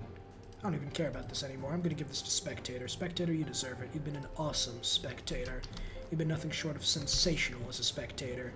Even though I most definitely did not win that. It does seem like he's close to one, though. 14 points, even Statue of Liberty won't be enough, and I will probably win in the next couple of turns. It's huge. Now, Terrestrial Laser Station. Guess what I'm building here? You guessed it, Terrestrial Laser Station. And where else do I have a spaceport? Terrestrial Laser Station. No Terrestrial Laser Station, of course. No Terrestrial Laser Station, of course. Building a nuclear device would be trolling of the highest caliber, undoubtedly. Don't think I'm going to build one, though, and I think that's pretty much everywhere I built one. That's fine, so the game probably ends at turn 277, 76. Not really the worst time, considering the start overall. Again, in most games, getting a turn 250 by just using the strategy isn't too hard. And again, that's pretty much, honestly, the limit you consistently get, at least I found, unless you, like, you know, do something like edit the map or whatever, but really isn't, like, too much fun that I do. There's only 1 Science City-State. If I got Kilwa with like 2 Science City-States, that would have been a lot better. If we even got 2 Production City-States, that would have been a lot better, of course. There's the first Terrestrial Laser Station. Production-wise here, we're going to build another Terrestrial Laser Station. Shocking, I know. We're going to get 2 more in the next turn, meaning we're now traveling at 4 light years per turn. We have plenty of time to go still, and I am, of course, still building plenty of these bad boys out. That's huge, and then here in this city, I will build another one, and guess what I'm building in this city? You guessed it, Terrestrial Laser Station. Royal Society will get ourselves a builder just to boost that. I completely forgot that was a thing. And that should hopefully help us out a little bit, especially with the pyramids bonus. Come on. Come on, guys. Somebody wins like a surprise victory. I'm going to be... Would be extremely embarrassing, not going to lie. Let's hope that doesn't happen, of course. Oh, no, I have to go to the spaceport. I'm actually an idiot. These chromosomes are definitely on power saver mode today. That's fine, though. We're going to go ahead and take out the spaceport. Hopefully so. Oh, well, that's a major flood. What the fuck? Alright, that's huge, though. Building that in 1 turn is nothing short of exquisite for my gameplay right now. I may be going senile at the age of 20. Well, I think I'm at the level where I completely forgot when. Okay, wait, I was born... Fairly certain I'm 21 right now. I could be wrong, of course. Like I said, my brain is just deciding not to cooperate with me today. See what happens here. 5 light years per turn. We're going to go up to 7, which is going to be fine.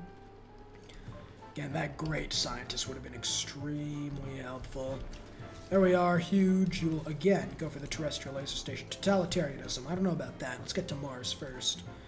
You'll stay asleep because then I can use this guy and then get even more production, baby. Let's fucking go. I don't know where the builder was. That was... Oh, I apparently used the entire builder, which... That's a little weird. I was not expecting to use the entire builder in one charge. Of course, knowing me, the builder's probably still there, and I'm just too neuronically deficient at this moment in time to actually see it. Gradient Dust Storm, that as well.